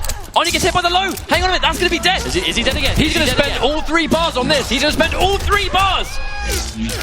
Oh my word. Oh my word. My God. Spends 2 of them and gets 51%. That wasn't even 3 bars. When can you count Ronin out? You can't. That's why he saves the meter. Is that even possible? 35% on every touch though. Oh, he thought the overhead was coming. Nice throw tech. Oh, the back ones collide. Good throw tech again. I mean, I was ready to call this curtains for Hayate. Like, I was looking so grim, but just saving. Again, it all comes down to meter conservation. Saving those 3 bars, that's what it's all about. Oh no! Wow, and no breaker again. He has no stamina. That could have been dangerous if he got into an X-ray earlier somehow. Is he going to telekick this into X-ray? That's the question. And that's, yeah, he's dead. Nothing he can do. Just like that, Foxy's going to get that combo breaker run back and take out Orbit Hayate. But I mean, look. Let's give it up for Orbit Hayate, coming all the way from Canada, showing us why he is undisputedly the Ronin of the world. I mean, that was wonderful. A beautiful display of piercing, beautiful display of Ronin. Foxy Grandpa's going to move on losers bracket. Hayate, first season final appearance, has had quite a journey with MKX. Has stuck with Ronin since the early days, and here he is today. I mean, finding himself among the 16 best players on the planet, taking it to the best from everywhere, from NA, Europe, CIS, and here he is. He is out now, unfortunately, but what a journey he's had. I think I have a special place in my heart for Hayate. Back in the day when I wanted to learn Ronin, and everyone said, look, this guy called Hayate is the guy to speak to. I contacted him, I'm like, dude, I want to learn Ronin. What am I doing? He was super nice, super helpful, and I mean, he told me everything I needed to know. This guy wants to evolve the character and will help anyone that wants to do the same. Beautiful stuff. I mean, but that's it. They stay humble. I mean, Hayate's had a smile on his face the whole day. I can't imagine him being salty. You know, like I can't picture that in my mind that he could get like that after a loss. He's definitely a lovely guy, and I mean, he's had an absolutely respectable placing here, and I'm sure Orbit are super proud of him. Getting that top 8 placing, taking out some of the best players in the world, and I mean, you know, giving one of the best players in the world a run for his money in the Foxy Grandpa. So it looks like our next match is going to be... Well, I believe that we're going into almost winners finals coming up very, very soon. No, this is the match 4 losers finals. It's Scar versus Foxy Grandpa. This is quite a tasty match right here. Foxy's going to take on Scar. Now, Foxy fought Scar back in the Season 2 days. Season 2 finals was when Foxy still used Kung Lao. Scar defeated him with a very, very convincing 3-0. But since then, Foxy Grandpa has made the change to Melina. We don't know how this goes. I know they play online, but let's be real, online matches and tournament matches do not compare. Especially if you're like, well, in terms of like online casual matches, that's more what I'm saying. But still, you know, unless you fought in tournament, it's just not the same experience. Now, this is going to be this is quite a substantial money match right now. Let's look over. So this is the fight for minimum 3rd place. At 4th, they get 20k, and at 3rd, they get 30. So this is a 10k money match. This is a $10,000 match right here. I mean, that's quite substantial. Well, I mean, 10,000 is going to do a lot for you, really. Especially if, like, well, Foxy Grandpa does this for a living. Like we've said many times before, he was able to quit his job to be a professional Mortal Kombat X player. And I don't want to beat around the bush right here. This is NA seed #1 versus EU seed #1. That is a good point. These guys have they have earned the #1 seed from their respective regions through a lot of success. Is that Kombat Ops? That is indeed Kombat Ops. Now, why have we seen him go for Kombat Ops in the past? It's because of a certain parry, isn't it? It's because he likes having the threat of the parry. It's because of the military stance, nice meterless conversions. I know obviously Demolition has that too, but plus there's just the fact that Scar's Kombat Ops is just incredible. We haven't seen it much today at all, but that doesn't mean it's going to be rusty. But let's not forget, I mean, when Cover Ops goes for that meter burn parry, that's a full combo. And if you can get a good read on the pressure that Melina's going to put on, I mean, it's definitely going to work out. But you have that strong 50-50 factor. Now that was brave. That's matchup knowledge. And these guys have played a lot. And you can tell after that. Oh, nice jump back dive kick though. Foxy breaking, denying any momentum off Sonya. Well, you say they've played a lot. These guys in casuals yesterday, I believe, played for hours. Yeah. Like literally hours, just playing over and over and over and over again. I assume at some point they went through all their characters, unless they were just grinding a certain matchup. But I know Scar, he's got all the variations of Sonya, he's got Smoke, he's played Alien before. But this is where Sonya wants to have you in the corner in Cover Ops. Those 50-50s are going to go into full combos. Oh, and there's the grab. Oh, delays it, keeps himself a little bit safer. But the thing is, Foxy challenging the military stance since the very beginning has put a message into Scar's head where you notice he's hesitant to go for guaranteed options because, let's not forget, Cover Ops is covered in gaps. And armor is what's going to go through them. And Melina has amazing armor, very fast armor, launching armor, so it's quite dangerous. Oh, and there's the patience from Scar though. Oh, Foxy with the meter burn roll goes for the uppercut in the corner. Ops to break. I mean, that's you don't want the damage, but you also don't want the restand. That corner restand is significantly plus on hit as Melina. Plus lead jump. It's Melina corner damage. That damage is going to keep going and going and going until you're down. Good block of Foxy. I'm not sure that was a punish or Scar pressed the button. Either way, Foxy's going to take it. Oh, hang on a minute. What was that? And just trying to drop combo into an advantageous situation. Oh, nice. Scar gets a clean jump. Oh no, Foxy blocks the first part of overhead, but gets hit by the second. Oh, nice down 4 there to get around the back one too. Foxy still confident he can take the round. Watch out for that stamina though. He hasn't got a breaker. One more touch is going to do it. Oh, tries to run into Scar, but gets a forward dash instead. So much patience from both these players. That's a full punish. Scar opting to try and challenge the anti-air. Nice throw tech, and he gets the overhead. Scar's going to take round number 2. That was wonderful. That was really, really good. Manages to break, doesn't let it get to him, runs in for the forward dash, gets the hit, and manages to take round 2. Oh, and he steps back. Trying to whiff punish. Foxy being a little bit antsy. Gets a nice jump in on the low side. Oh, drops it. I really don't think the drop combo at this point was a huge problem. I mean, he still had Foxy in the corner. Still 50% life down.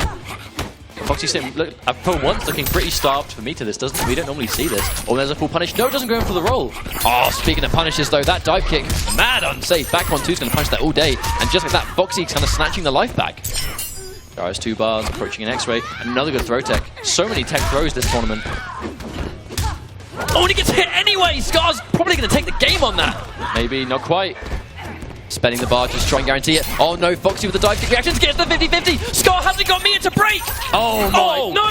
Oh, only just Foxy manages to keep in with the match. Oh my word. Holy moly. I was ready to call that one done. As soon as we saw that drop, I was like, uh-oh, Scar's going to do something really brave here. But that's the danger of playing Melina. If you just catch a bad angle when you try and do the back 1-2 string into restand, she'll just leave. And that's it. You know, if you drop the combo because your timing is slightly off or they're just at the wrong height, it can be quite disastrous quite quickly. Now, he is going to go back to Cover Ops. I think Cover Ops is a good option. I mean, just getting the block jailing, so when you at least get something on block, the mix-up is there. It's not just, you know, I do something on block, it's either a 50-50 or it isn't, and I get punished otherwise. It's like Cover Ops it has an added dynamic on hit or on block. I mean, I know Demolition is the same thing, but when you throw in a parry or an unblockable grab in there, I believe, like, you know, that's exactly why oh no, Foxy tries to whip punish and blocks it. That's not a good look. I think he just convinced himself it was going to trip guard, and unfortunately it's going to pay. Doesn't go for the roll that time, though.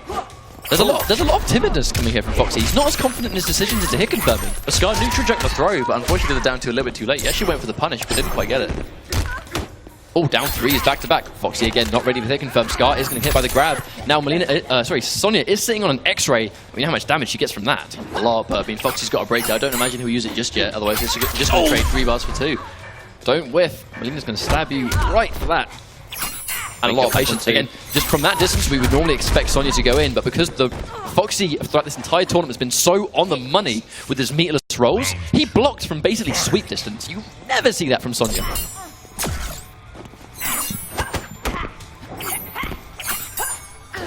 Ooh, nice backdash. Just get out there. Oh, again, another punish. I just don't think that... I know she's going to get a full combo on hit, but...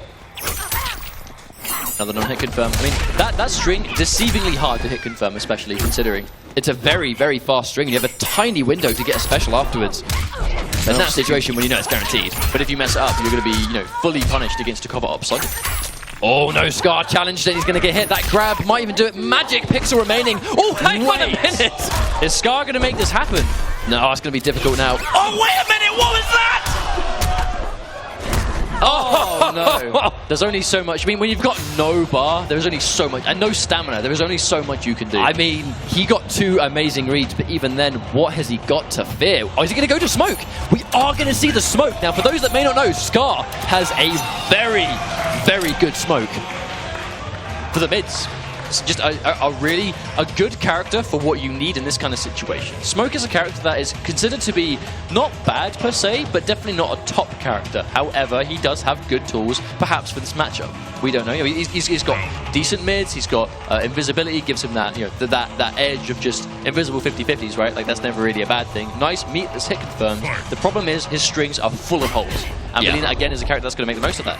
Gets himself the first hit though. It's kind of interesting that Scar opted to use his first bar of meter on that. I mean, that could have been very disastrous. Oh no, whipping the back one. I mean, the thing is, Foxy actually is going to have some Triborg matchup experience from, well, you and me really, but not smoke. Not smoke, yeah, we do not really have a smoke. I think besides maybe Use for Glue from the UK has got a pretty decent smoke. Oh, good block on the 50-50. Nice punish. Here we go. Now, for those that may not know, Smoke has a true vortex. High or low, you have to guess. What's the mix-up? Goes in for meaty pressure. Again, nice bait on the roll. I think Foxy's really challenging this, going, look, if you're going to try and remember what your new character's going to do, I'm going to make you think about that meter burn roll at all times. Oh, nice! Nice 50-50 with the meter burn teleport, going to get the launch. Oh, no. I mean, Scar, he's put in so much work, but Foxy still alive. Oh, does catch him. Oh, wow. That was a bit of a weird exchange. I mean, Foxy could have got the Psy off that, but there's a lot of... I mean, you can feel the nerves that both these players are feeling right now. Oh, wow. Trace teleport for teleport. Foxy keeps trying to go for the anti-air, but eating a jump kick. And then just like there, I mean, there is a lot of fear in both these player styles right now. Reluctant to go for what they normally do. Both very bold, confident players, but we're not seeing it from either. Oh, there's the reversal, and there's the matchup knowledge, knowing that there is a reversible gap in that string. There is, if you delay the fall, then you can reverse it. But if he goes for as soon as possible, he's punishable. So it's kind of like a mix-up that isn't a mix-up per se, but it's very dangerous for this Triborg player to go. Oh, teleports collide. Foxy gets the anti-cross-up roll though, and now Scar again finds himself on the back foot. Is he going to go for the meter burn to get out of the corner? I think he tried to. There's a throw tech, and there's the invincible smoke away.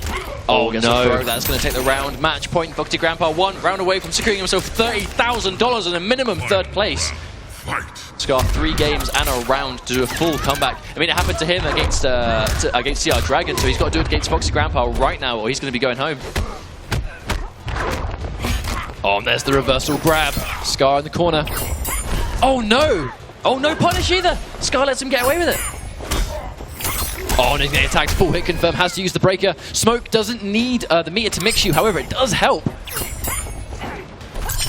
Has to watch out at this point, though. Foxy Grandpa's got almost 3 bars. He can be really brave if he wants the breaker, or if he just spend the meter to do as much damage as possible. Approaching an X-ray as well. If he can get a good confirm, he can get a nice, like, 50% combo with it, which will close it out at this point.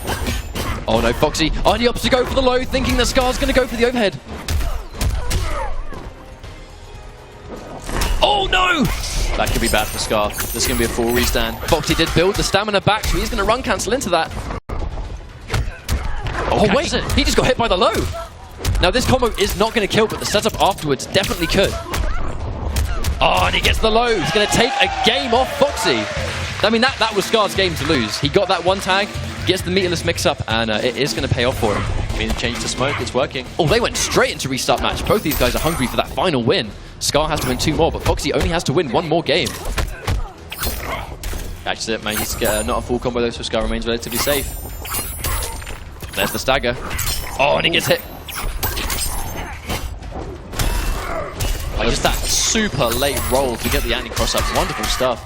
Clean 30% damage. And there's the stagger, because you're so used to Melina actually going for the 50-50 off that string. Oh, wow. Tries to intercept, and Scar's going to hit him for it. Now, frames. It's actually quite dangerous to try and neutral crouch that string against Smoke, because he has the launching variant, which he only gets in the Smoke variation. Also, again, gets the plus frames, but again, I know Triborg University just doesn't really have the mids to make the most of being +2, but I mean, Smoke could be different. I'm not quite sure. I don't exactly know the frames on his mids, but still, that's what you need. You need good mids to deal with Melina and make the most of those plus frames. Now, this is once again going to be match point for Foxy Grandpa, but Scar, I mean, we can see his smoke is no joke. He could definitely pull this back. Blocking again. I think Foxy's reluctant to neutral crouch just in case Scar goes for the launching version. Goes to the harpoon, leaves him standing. Oh, gets the overhead, doesn't commit though, keeps himself safe. What we haven't seen at all is Foxy trying to armor gaps. Oh, the anti-cross up down 1. Yeah, that's a full hit confirm into smoke bomb. Gonna break, wants to get as little health as possible before. Oh, and he commits into the low, but it's not going to work out. No again. Solid punish from Scar though. You can sense a lot of nerves in the way Scar's currently playing. Delayed grab. Foxy respecting the blocks. Yeah, it's going to do it. Scar still alive. 1 round away from tying things up. On the way to getting this full 3-game comeback. Well, I mean, are we going to see a Smoke get that reverse 3-0 at the ESL finals? I mean, did anyone expect this? No, I mean, we all know that Scar's got good smoke, but I mean, if Sonya wasn't working, why not? And this is clearly having a better result for him. There's the invincible smoke away again. Can be a very dangerous reversal if you catch a string on whiff. That very, very risky stuff, but it is going to work out. Foxy a little bit reluctant to go for the anti-cross up there, just how deep that jump in was. And he gets the load! Max range, back 3, Scar knows his spacing, going to get a restand. Wants to mix up. Oh, and that's one of the changes, unfortunately. Smoke is no longer guaranteed anything after a mix-up. For Scar to keep the bar. He wants to use it to kill him. Uses a bar on the smoke. Oh, no! No punish again! Oh, how long is Foxy going to block these? How long is he going to block these mix-ups? Oh, I need to get hit! Not long enough, apparently. That's going to be a nice restand. What's the mix-up this time? Now, Scar is sitting on 2 bars, so if it's unsuccessful... And he gets the double overhead! That's going to do it! No, he drops it! Oh, no, manages to keep it in check, though. Manages to bring it back 2-2. Just like that, it's tied up.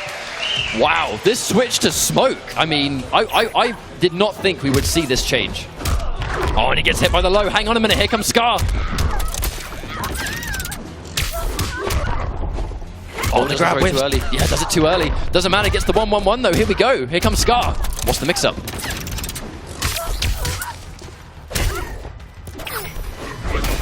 Oh, gets the teleport.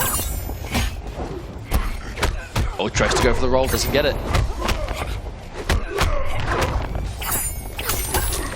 Oh, nice conversion from Foxy, still alive, but I mean, Scar sitting on almost 3 bars of super meter. Oh, you can see Scar just, he really doesn't want to break, he wants that bar.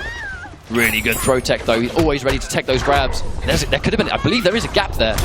Oh, there's the roll, has to break now. Oh, there's the roll again. Interrupt. That is low to the ground though, is he going to get it? No, he is not. Foxy still. Oh no, and he's still commanding it! Scar on the back foot. Now, Foxy with 3 bars and Scar on none. Now Scar's won 2 games already from reverse match point, but he has no meter right now. Foxy has 3 to work with. Oh, a lot of patience there from Scar, waiting for his moment, getting hit by the grab though. Spacing is impeccable right now for both of these guys. There's the throw again. We're seeing a lot of toward grabs, because you know Scar, if he's teching in the opposite direction because he thinks Foxy wants to corner him. Oh, there's the whiff, he knows!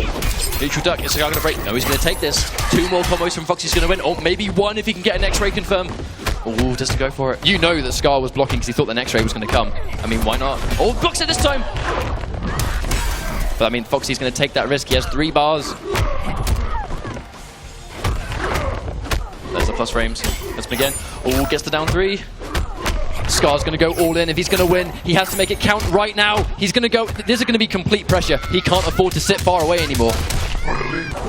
Goes in, keeps it going. Jump in. Oh no, Foxy gets caught doing something between the jump in punch. I wonder what he got tagged by there. He just got hit by the jump in afterwards. Scar's going to have a breaker. Oh no, uses it. One more touch. Oh no, he's going to go for the Foxy drops it. Foxy drops it.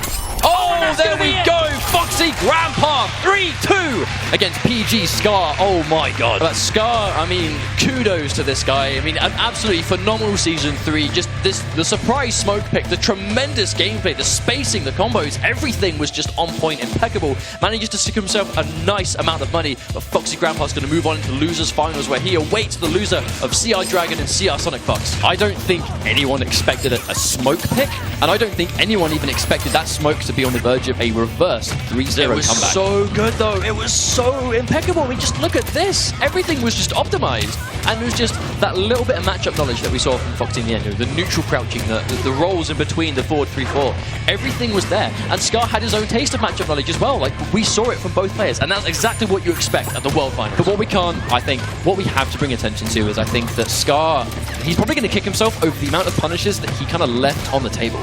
He got the initial punish, but either would drop the combo, or it just simply wouldn't confirm into the string. I mean, that sucks right there. But he still won that match. He still won it. Oh, I know, but I mean, just little things, you know, where he would get the guaranteed roll punish, and it just didn't work out. And the deciding factor right there, I thought that drop was going to be everything. I thought that was going to be a complete swap, and Scar was going to be able to take it. Now, that does mean that Foxy Grandpa is going to bag himself minimum 3rd place, where, I mean, that's 30,000. That's 30,000 for 3rd. 2nd place, 45,000. 1st, 75. This top 3 now will be Sonic Fox, Dragon, and Foxy Grandpa. Now, I find this to be, well, straight up, quite a fitting top 3. This is the top 3 I think a lot of people expected, with the exception of Scar. This was the top 4 everyone expected. Yeah, like, that's safer. It was the prediction was going to be these guys in some order, but we see quite interesting setups, I believe, because winners bracket right now, CR Sonic Fox versus CR Dragon. Historically, Dragon really seems to struggle to defeat Sonic Fox. He's definitely his tournament demon, but so was potentially Scar up until this point, and he reversed 3-0'd Scar. If CR Dragon beats Sonic Fox right now, this will not only cement to himself that he is capable of taking down the best players in the world, it will establish no doubt in anyone's mind that he is one of the best players in the world even further. And also, he's going to be in Grand Finals with a lot of money from the winner's side, where if he's going to lose to Foxy or Sonic Fox from there, he's actually got to lose twice, and that's a lot of games. I think Dragon has it's a funny situation where Dragon has been so insanely consistent, but snagging that absolute 1st place has been a little bit tricky for him, right?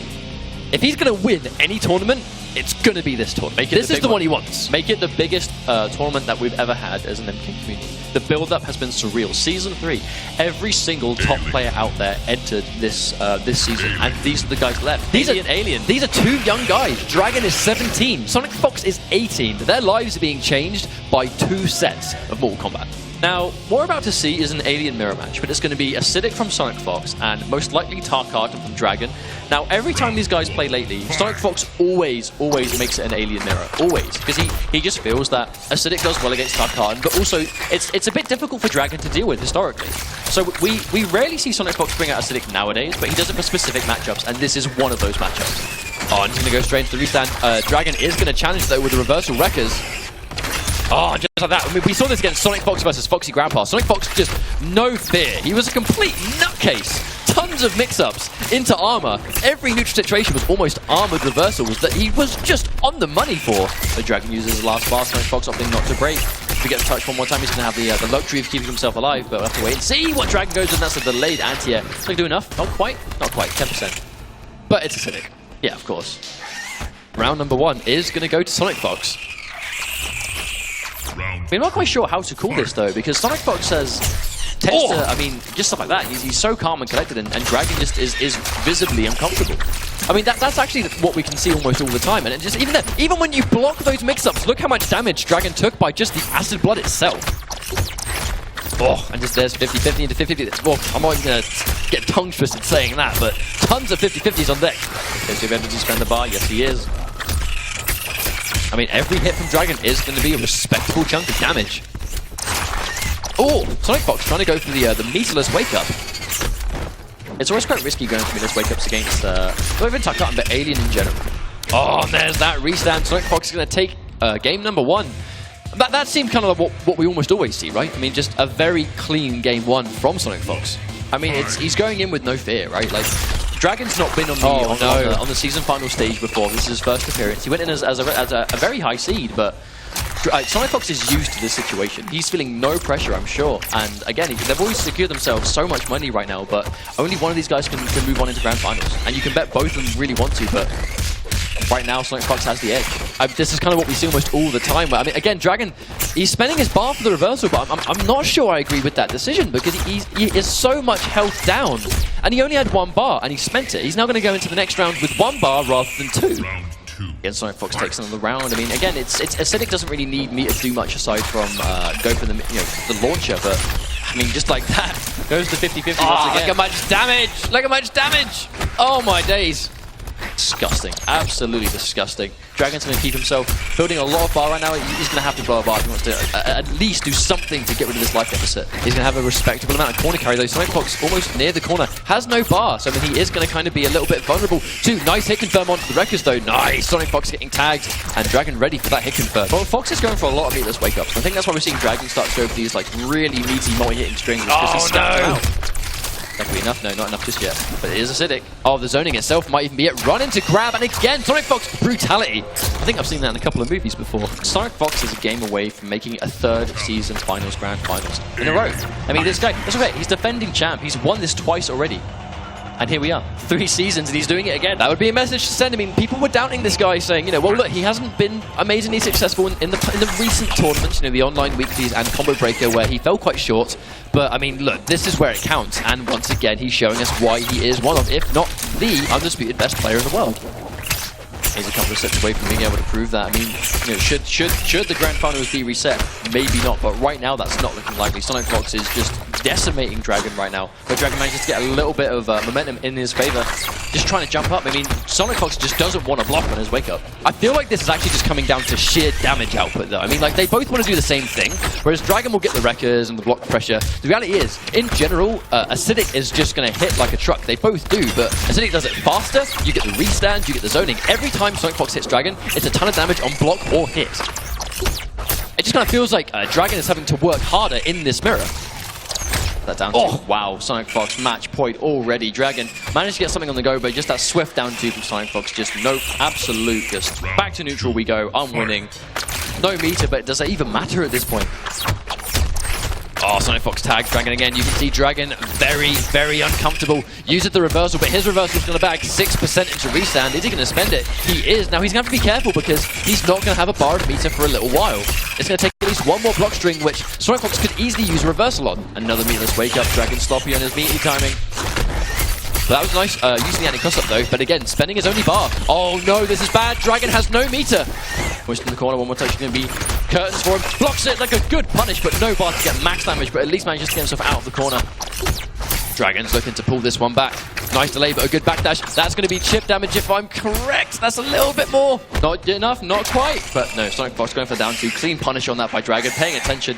Even when he's back against the ropes as much as possible, he's there waiting for it, ready. Final round. I think we can't count out Dragon, but nice reactions there just to go over the anti-air there. We saw that a couple of times against, well, when he was going for anticipation of the anti-air, he used the meter burn roll. Another meatless wake up from Sonic Fox. He is going to pay for it, 23%. Nice throw tech. I mean, if you're going to play Aiden, you're going to be used to people trying to grab out of those negative frames. Oh, chip damage from Dragon. Oh, goes to the meter burn flip. Not at a point where it's actually a mix-up. Apart from the low table, we don't really tend to see that in the middle.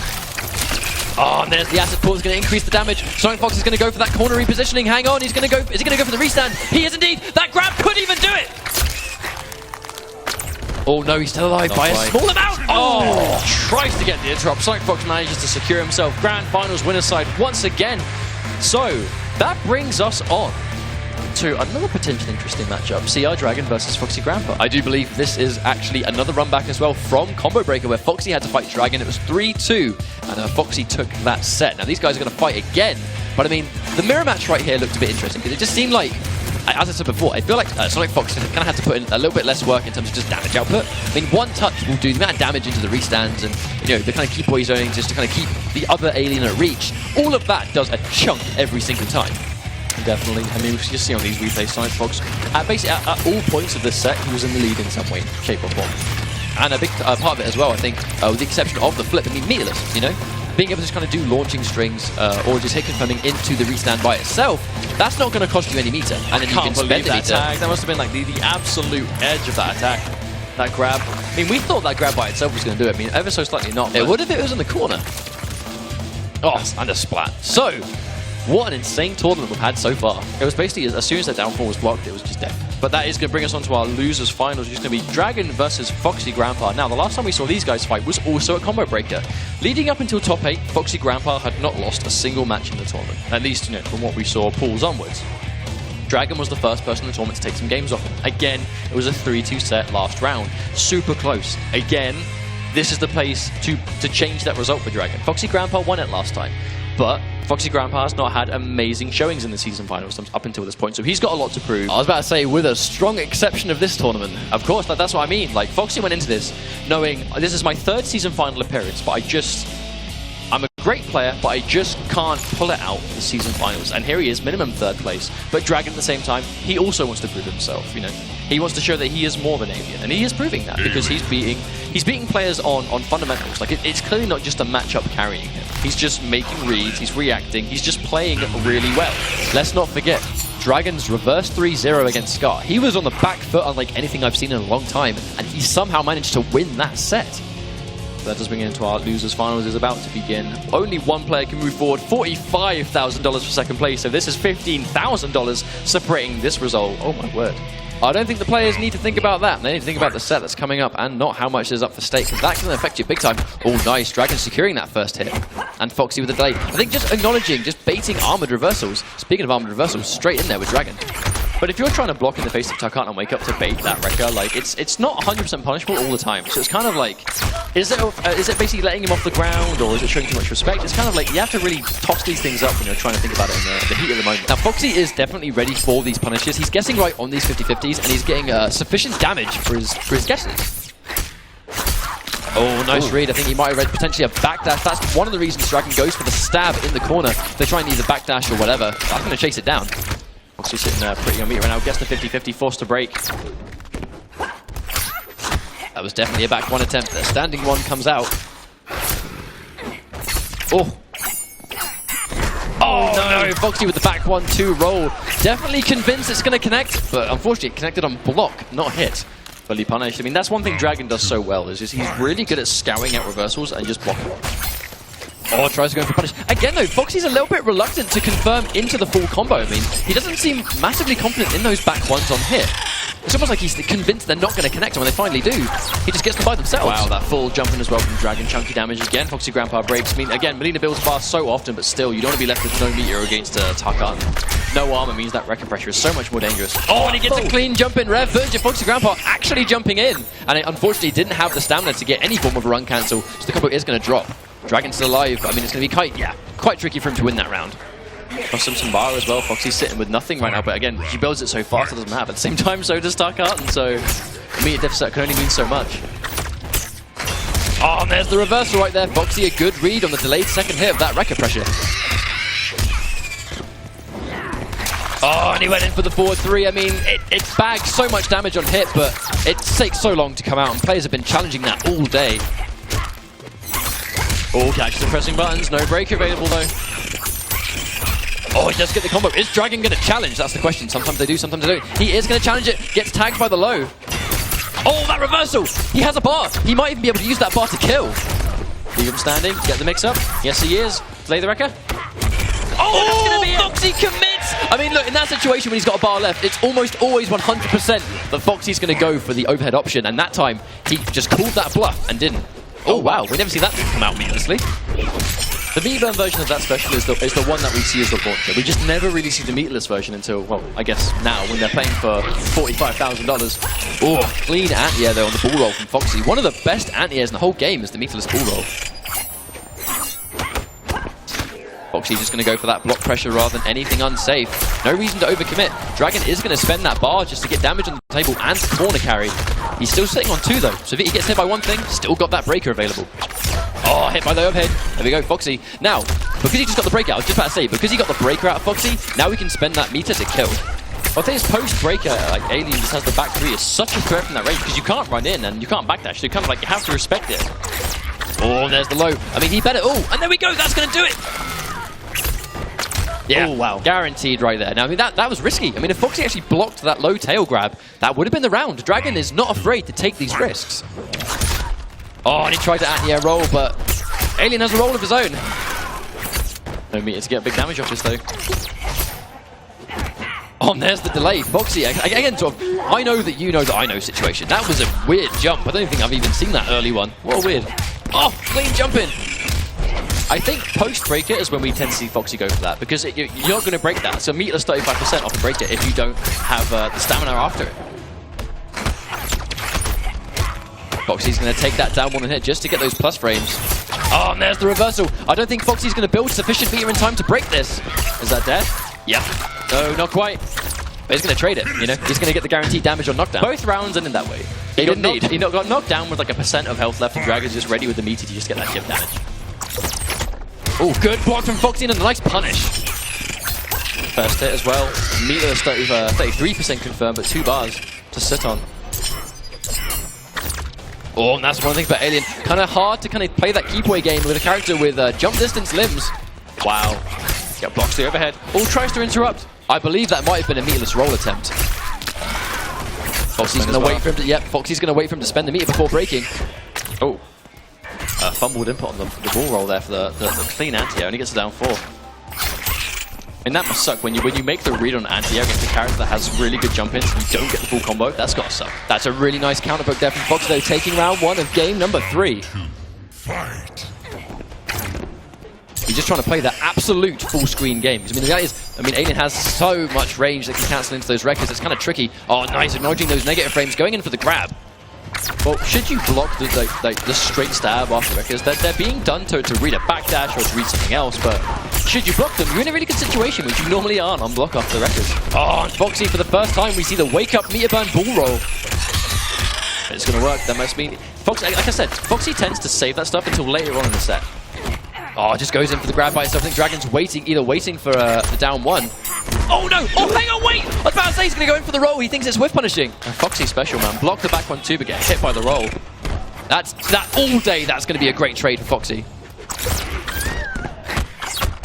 Oh, the wake-up roll would have worked in that situation. There's the punish. Dragon bets the farm. 1 game away from going home 3rd place. Foxy Grandpa hungry for that rematch versus Sonic Fox in Grand Finals. This would be a perfect Grand Finals to sum up the rivalry, or basically the debate between these players. Sonic Fox versus Foxy Grandpa. If that's going to be the Grand Finals of the biggest prize pool in Mortal Kombat history, what a perfect way to end it. It was the finals of EVO last year, and it could be the finals of Season 3, but Dragon has 2 games to say no, that's not going to happen. And he could totally do it. Oh, gets hit by the regular roll though. Foxy ready for that. Catching the delay.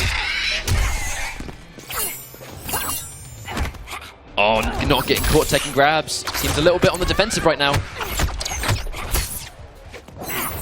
Oh, that was an interesting exchange. Oh, and it happened again, just like that. Dragon's going to take this one and take all the damage.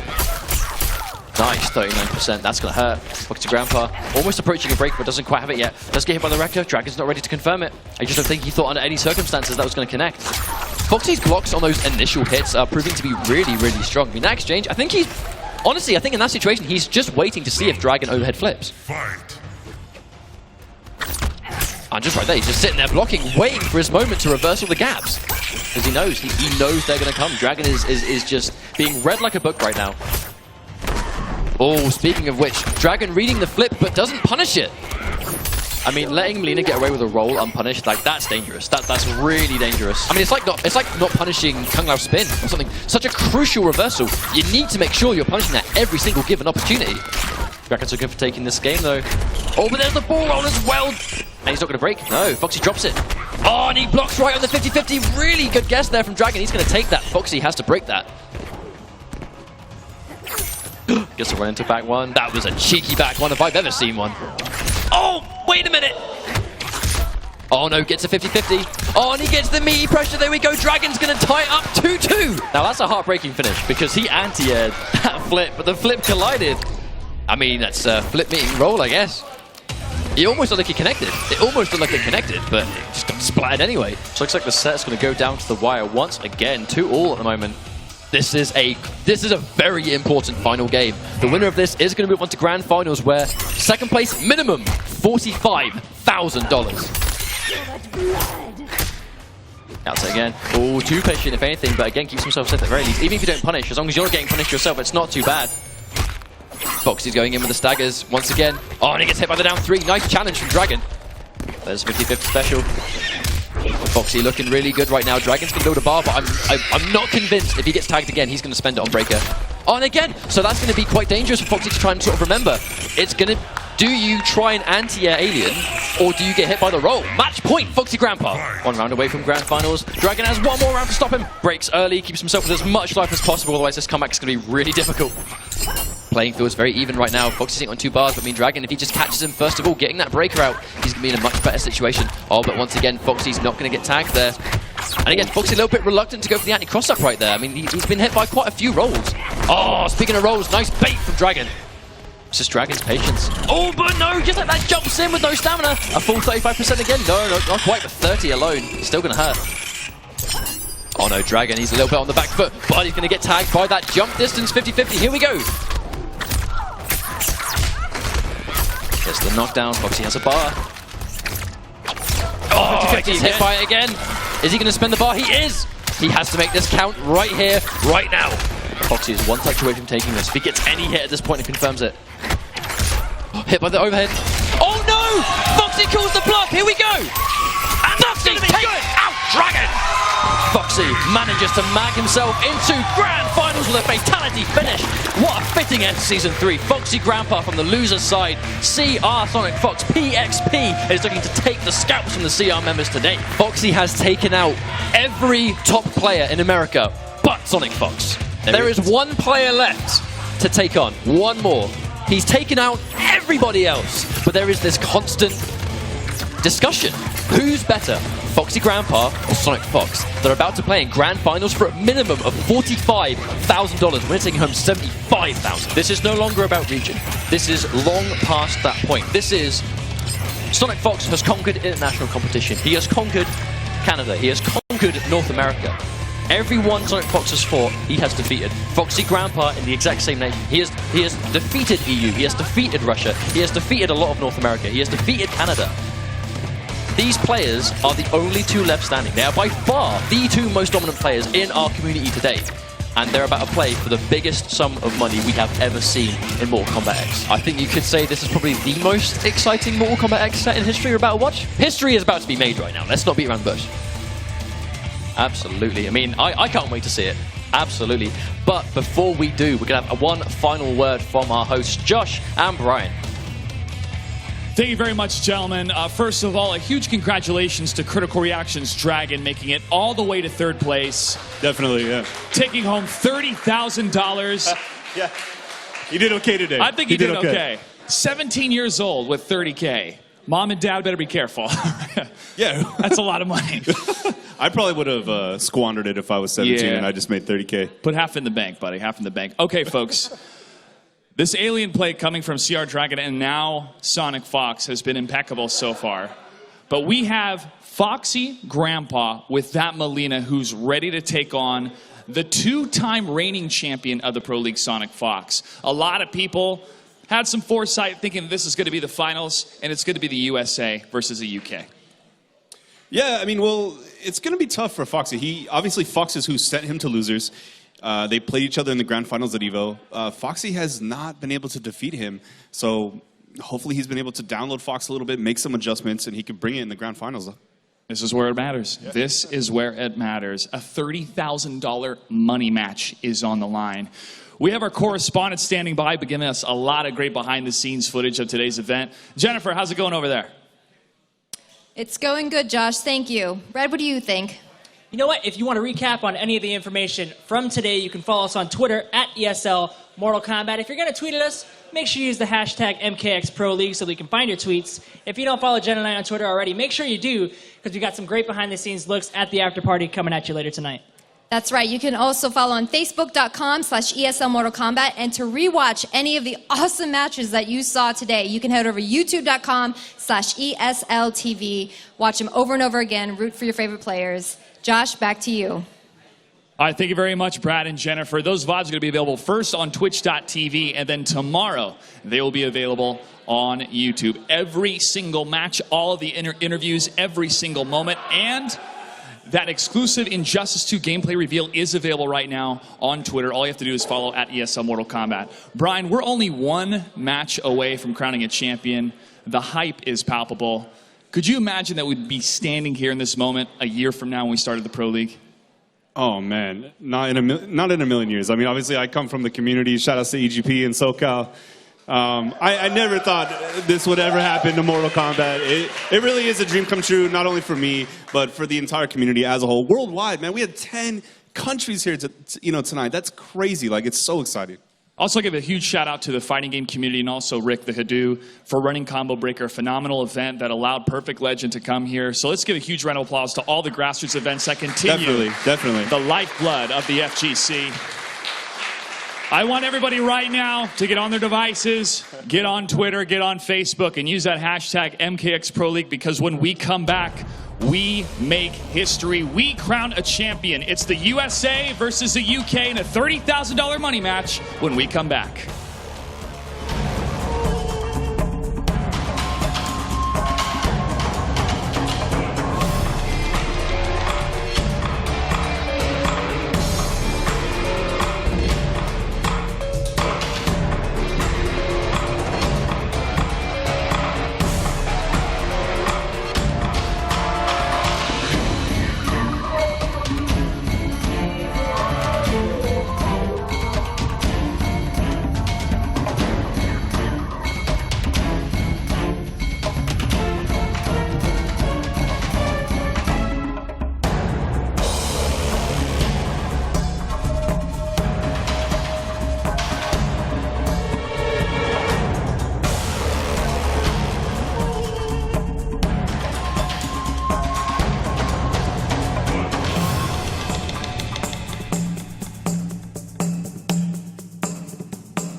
Ladies and gentlemen, over the last 8 weeks, each one of our competitors have competed online in the Pro League, and today, after 29 matches, only 2 players remain.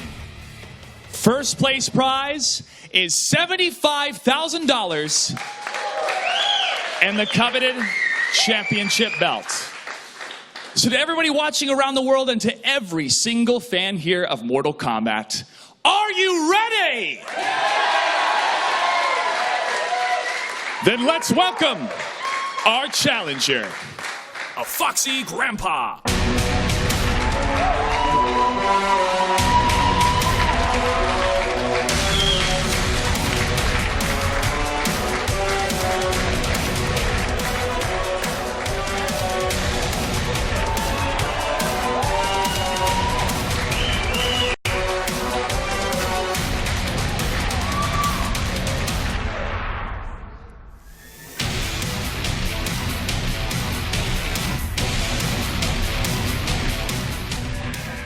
Please welcome the reigning champion of the Mortal Kombat X Pro League, Sonic Fox! Sonic Fox.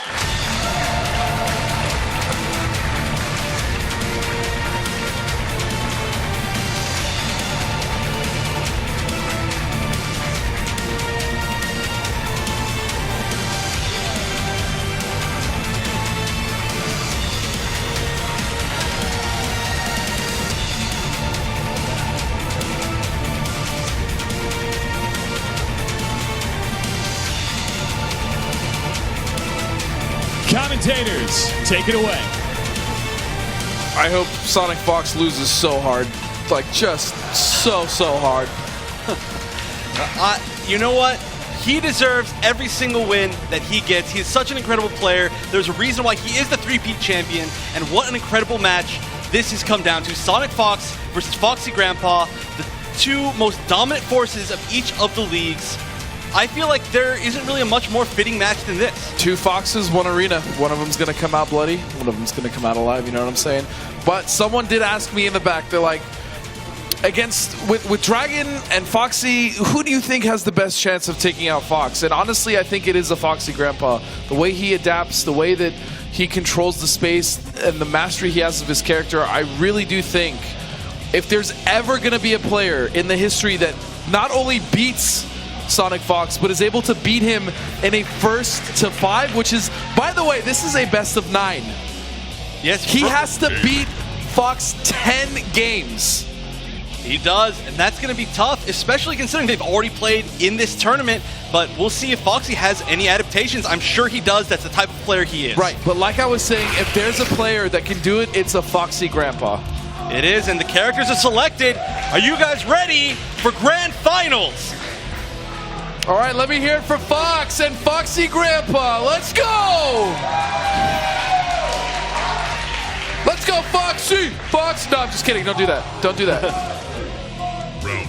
All right, now we are seeing the same pick. One interesting thing that I did discuss with our friends, the European commentators, is that although if this didn't go well for Foxy the first time that he played it, he has a backup Lao, and I'm surprised that we're not seeing a backup Lao at all. Some people were tweeting at me as well and saying, like, hey, like, tell him to use Lao. Like, yeah, I'm going to tell him how to play the game. But to be fair, they think that Lao is actually a better matchup for Alien. Lao is infamous for being able to not only spin to punish it, but it looks like he's sticking with Melina. And, okay, their previous matches, this was our one of our matches in winners. Yeah, and Foxy was just overwhelmed by Sonic Fox's pressure. Well, we've never really sorry to interrupt, but we've never really seen Sonic Fox play like that. Like, he just played absolutely nutty, just down 1 into overhead flip. Like, that's not something that we see from him. Oh yeah, like 4 times in a row, but he made the read that it would work on Foxy, and it did. Something mental, it totally worked, and great overhead mix-up right there. Fox with such a strong early lead. He's already taken a game in half of a round. Nice usage of down 4 and foot. A lot of down 4s, yeah. And then again, canceling down 4 into the tilt. All right, getting some damage here. Foxy's going to have to do some pretty crazy mix-ups if he wants to make it back here. Nice block, but no punish. No punish. He needed that. Okay. Foxy Grandpa needs to be absolutely on point with every punish if he wants even a sliver of a chance to take out Fox and even just reset the bracket.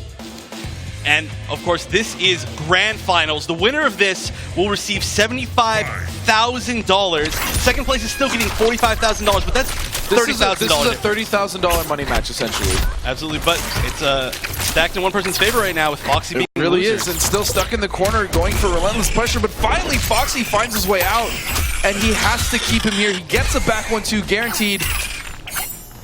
Keeping the pressure, but not... Okay, so you were talking about this as well. No one was really using the corner interactables, but now we're seeing Sonic Fox with Alien actually utilize them. It's a great, pretty safe option to get out of the corner against any character, especially when you have a character like Melina who is so good at breaking armor. Yep, and this is going to be a really good situation. Oh, one more hit, and there it is. Using the low size after the back 1-2 to lock down the Fox. That was a very smart decision from a Foxy Grandpa. Oh, and this is going to be a big combo.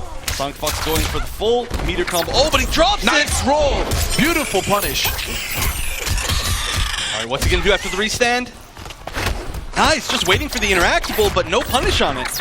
I mean, it's safe on block, Down 3, but nice block. No bait. One thing I do kind of want to see Foxy do, though, is after he blocks a normal flip, I want to see him contest with more grabs instead of going for down ones, because we saw the last time these two played that actually didn't work out for him at all. I mean, down one is the only true punish, so grab would be a great option right there. And Sonic Fox. Sonic Fox is going to take it. More importantly, Sonic Fox now has Foxy where he wants him, but Foxy Grandpa with 2 bars of meter to work with here. Oh, just goes for the down 2 punish. Risky teleport by Foxy, just making the hard read, but that's what he has to do in this situation. He has to do something to put Sonic Fox out of his element if he wants to win this many games. All these mix-ups. All right, Foxy just sitting there taking so much acid damage. He's still in it. Finally gets out with the roll. And an immediate breaker from Sonic Fox to stop all momentum, and nice teleport. Oh, very nice. Sonic Fox expecting the overhead mix-up. Oh, no! And that was a very bad break, and that's going to kill it. Wait. Oh, he definitely could have had the kill there, but he didn't. All right, still taking it with Chip, guaranteed. Okay. So that's a quick 2-0 for Sonic Fox. We need to see something drastically different from Foxy, and I mean, Foxy is the top seed of EU for a reason. There's a reason why he made it all the way back up here to Grand Finals. He's no slouch. He's one of the world's best. He is. I have every bit of confidence that he can still make this comeback if he makes the right adjustments. That's the thing, though, that's so difficult, is Sonic Fox is playing with no avail. Like, there's really no way to adjust to his playstyle. He's mixing up playing really smart with playing kind of just random. Yeah, I mean, like, there's no other word for it. The way that he switched up his playstyle is the reason why he is here in winners of Grand Finals. Yeah, and he's doing it on the fly, by the way, like within the round. Yeah, it's completely adapting to his opponent's playstyle and his opponent's pace. That's just what makes him so great at the same time, not letting his opponent adapt. But finally, again, Foxy Grandpa is getting around in all of these matches that he's lost. It's just he's not able to close out Fox. But this is going to be a good start. The Alien in the corner, and again, the corner interactable. Fox has been so good at using those. And timing every single armor has hit Foxy so far. Foxy and just not blocking again. Here we go. Again. Wow, 100% right guesses from Sonic Fox. Jeez. Down one into tail, down one into overhead, down 3. I mean, nothing. Like, he just... Tail is completely unsafe. Overhead, still minus about 7. But it doesn't matter because Sonic Fox just guesses right on all of them. He's making 100% correct reads on every single mix-up. It's insane. And there it is again. Oh, finally very armor's nice. Through. But still, now Sonic Fox, he's in the corner, sure, but he has 2 bars of meter to work with. And Foxy actually uncharacteristically dropping a few combos within this set. He needs to tighten up a little bit because, I mean, he's shown that he is consistent with his combos. Nice! There we go, armor of his own. Oh, and no roll anti-air. Nice He's respecting those jumps so much for some reason. And we're at chip damage here. Nice bait, beautiful! There we go, Foxy Grandpa slightly adjusting, working out beautifully for him. But we cheer, but he has such a long road ahead of him if he wants to be able to win, claim the 75,000 and claim the championship. But this is a really good start. All right, again, starting this game off well, slightly too. backs off again. Another back 1-2, gets a trip guard. Beautiful. Foxy Grandpa still taking no damage. Although he swift here. Nice, just wake up roll. That's the type of read that he needs to really get into Sonic Fox's head and we're chipping. Amazing round. Like Foxy making the adaptations he needs, but Sonic Fox, of course, as a player, always has the chance to adapt himself. Maybe he'll start playing a little bit less crazy. Maybe he'll, I don't know. We'll see what happens. Nice blocking, and I've noticed as the set goes on, Foxy is slowly starting to adapting to all the nuttiness. He is, and there we go. Great block on the overhead armor. Sonic Fox is really so good at spacing. I'll be honest, right now I'm looking at the players and their expressions are insanely serious. I mean, this is potentially the most important match of their MKX career. Yeah. This is a huge match, and it's so nice to see these players get this far with the amount of dedication and time that they put in. Again, with the mix-up for the overhead there. As you said before, the second part of that string does hit low. Nice. Oh, great punish. Is he going to tie it up? And he is! And this is why Foxy Grandpa is here. There we go. Immediately 2-2. Just taking the momentum back completely. Okay, so Foxy there immediately breaks to try to break any momentum whatsoever that Fox could have had. I mean, fighting games are so much about momentum. Being able to keep it within the match just by stopping your opponent, just getting a little bit of space. That's one of the first grabs I've seen actually hit Sonic Fox all day. That's true. He's amazing at technique. Both of these players, but they both have different strategies. Our Foxy Grandpa will neutral duck grabs and not even get hit by it at all, and then Sonic Fox will just tech every grab. Well, and there's so much acid coming out of Sonic Fox right now. Foxy is taking so much chip, so much damage over time. Oh, and he doesn't block the low tail. Now again. Nice block. Oh, but no punish. The down was a little bit too late. And that was a very hard read. Did not pay out for Foxy, but now he's conditioning his opponent again to block low. Yeah, and that's the problem. As soon as Foxy starts adapting to the rhythm of the mix-ups, Fox just starts throwing out new ones. Oh, great teleport. It's a hard read. Oh, almost broke that armor, but wasn't quite fast enough on that. That's going to put Foxy in a terrible situation. Breaking, but he's still standing in that acid, taking so much damage over time. Trying to slowly chip out. Oh, no. That was definitely a mistake. He pressed down one too early. Nothing came out. He just stood there. Needs to punish, and here we go. This should be a guaranteed back 1-2, guaranteed pressure in the corner for Foxy Grandpa. Oh, and he just gets out. Foxy's not stopped him from using that at all. Yeah, you need to make a very hard read to beat that. And Sonic Fox going up 3-2. Immediately going straight into rematch. Oh, no. We have seen that so many times over the course of the past 8 weeks. You cannot jump over Alien's tail. That has one of the highest anti-air hitboxes in the game. So many people have been caught trying to bait it by jumping over it. You do not do that. Nice block again. Like you said, punishing that with a down one, it can, but still, the grab mix-up would be nice to see. And beautiful anti-air by Foxy.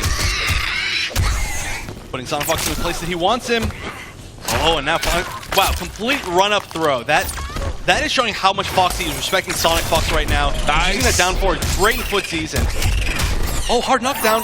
Why not just go for the kill? No, there's nothing you could have done about that. Round 2, fight. Oh no, and Sonic Fox jumping over with a jumping 3.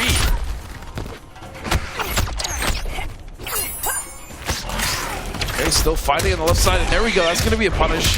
That was some great patience by Foxy. Oh, a drop? Oh no, it wasn't a drop. It was a bait. Beautiful. And here we go again. And there's the overhead mix-up where the low is in the string again. Oh, no conversion. Nice. Great anti-air. Oh, but the last hit of the string missed. Yeah, that's very dangerous. It's going to be a very, very scary situation for Foxy. Foxy does have one bar. Nice and block. That's going to do it. What a block. Forward, forward to overhead. Foxy read that all the way. And this Grand Finals is looking neck and neck. Both players at 3 games apiece. This is a first to 5. And of course, Foxy has to make the reset. Wow, just wakes up with normal overhead. Oh, I'm not sure what the reasoning for that was, but it worked great. And unfortunately, that roll didn't work out at all for Foxy. I mean, he's been pretty on point with landing those, but Sonic Fox has actually baited them out most of any player today. And again, a great read on the teleport. Oh, breaks the armor. I love the stagger pressure here from Foxy, but Sonic that was so risky, but it worked. Foxy is absolutely willing to make all of the hard reads, all of the risky reads. That is going to be the round. And they pay off for it. Foxy's like, you know what? I can be pretty random too, my man. Toss a roll here, toss a roll there. No big deal. All right, now Foxy has X-Ray. I'm not sure if he's going to use it or if he's going to use it for Breaker like he usually does, but X-Ray is always a valuable asset for Molina. Absolutely. We've seen him use it. Telekick into X-Ray to close out a round. It does about 40%. Oh, it does so much damage, but looks like we're not seeing it this round. Oh, and is he going to get the whiff punish? Again. No, but still. Wow. He's not afraid. Sonic Fox pressing buttons after the back one, too, and Foxy's just making all the right reads. Again, beautiful. And this is something we saw in their first set in Winners. Sonic Fox was jumping at Foxy a little bit too much. Foxy was getting so much damage off of that. Right. And we're starting to see it again. Oh, this is going to... Oh, uses the breaker. That's risky. Oh! No! Oh, but he lands on it! I don't know anymore. We're still at chip line. Oh, the up no! Oh, my God! What a scramble! That was going back and forth between both players so many times right there. I didn't even know who won. There is no bias in this room, by the way. I just want to throw that out there. Oh, very nice block, but no punish on the crawl. All right, good staggers by Foxy. Finally hitting Sonic Fox with a throw. Oh, and again, no bait at all in that interactable. Sonic Fox has been 100% on getting out of there. Should have been a punish, though. Oh, and there we go, mixing up the overhead with a low is in the string. Might be enough to kill. Still in that acid. I'm surprised he didn't reset him right there. He could have gotten something almost guaranteed, and that should be it. Oh! Foxy Grandpa has a chance. What's the mix-up? No. Oh, no. Another uncharacteristically dropped combo. That's 2 drops that cost Foxy that game. Yeah, he could have had a guaranteed pressure after that, but he didn't take it. Sonic Fox, 1 game away from being your Season 3 champion. Again. Yeah, with the 3-peat. I mean, that's what he was showing 3 fingers when he came out, man. He was saying, I'm going to win the 3rd one. All 3 in a row. Show me potato salad. All right, hits him with the flip. Very nice. And Foxy is so much poison on him right now. This is he is just disgusting to watch. So dying much over damage. time. And he's still in that poison. That's going to be the game. Wow. CR Sonic Fox on tournament point. Oh, and a great whip punish with the down 4. Wow, that was he's completely so changed his playstyle now. He was going for just spacing with a down 4. Yeah, that's all he was doing. He's played so much more of a zoning game this game. This is looking so good for Sonic Fox. Can Foxy pull this off? He does have 3 bars. X-ray. 1 more hit could do it. Oh, he baits the armor. 1 more hit. And that's it. Sonic Fox with the 3-peat. Wow. 3 seasons. 3 championships. That's your winner, ladies and gentlemen, CR Sonic Fox.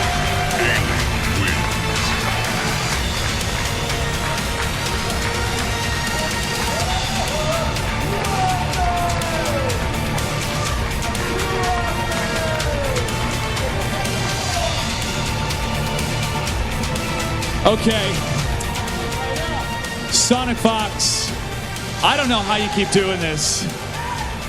Not once, not twice, but 3 times.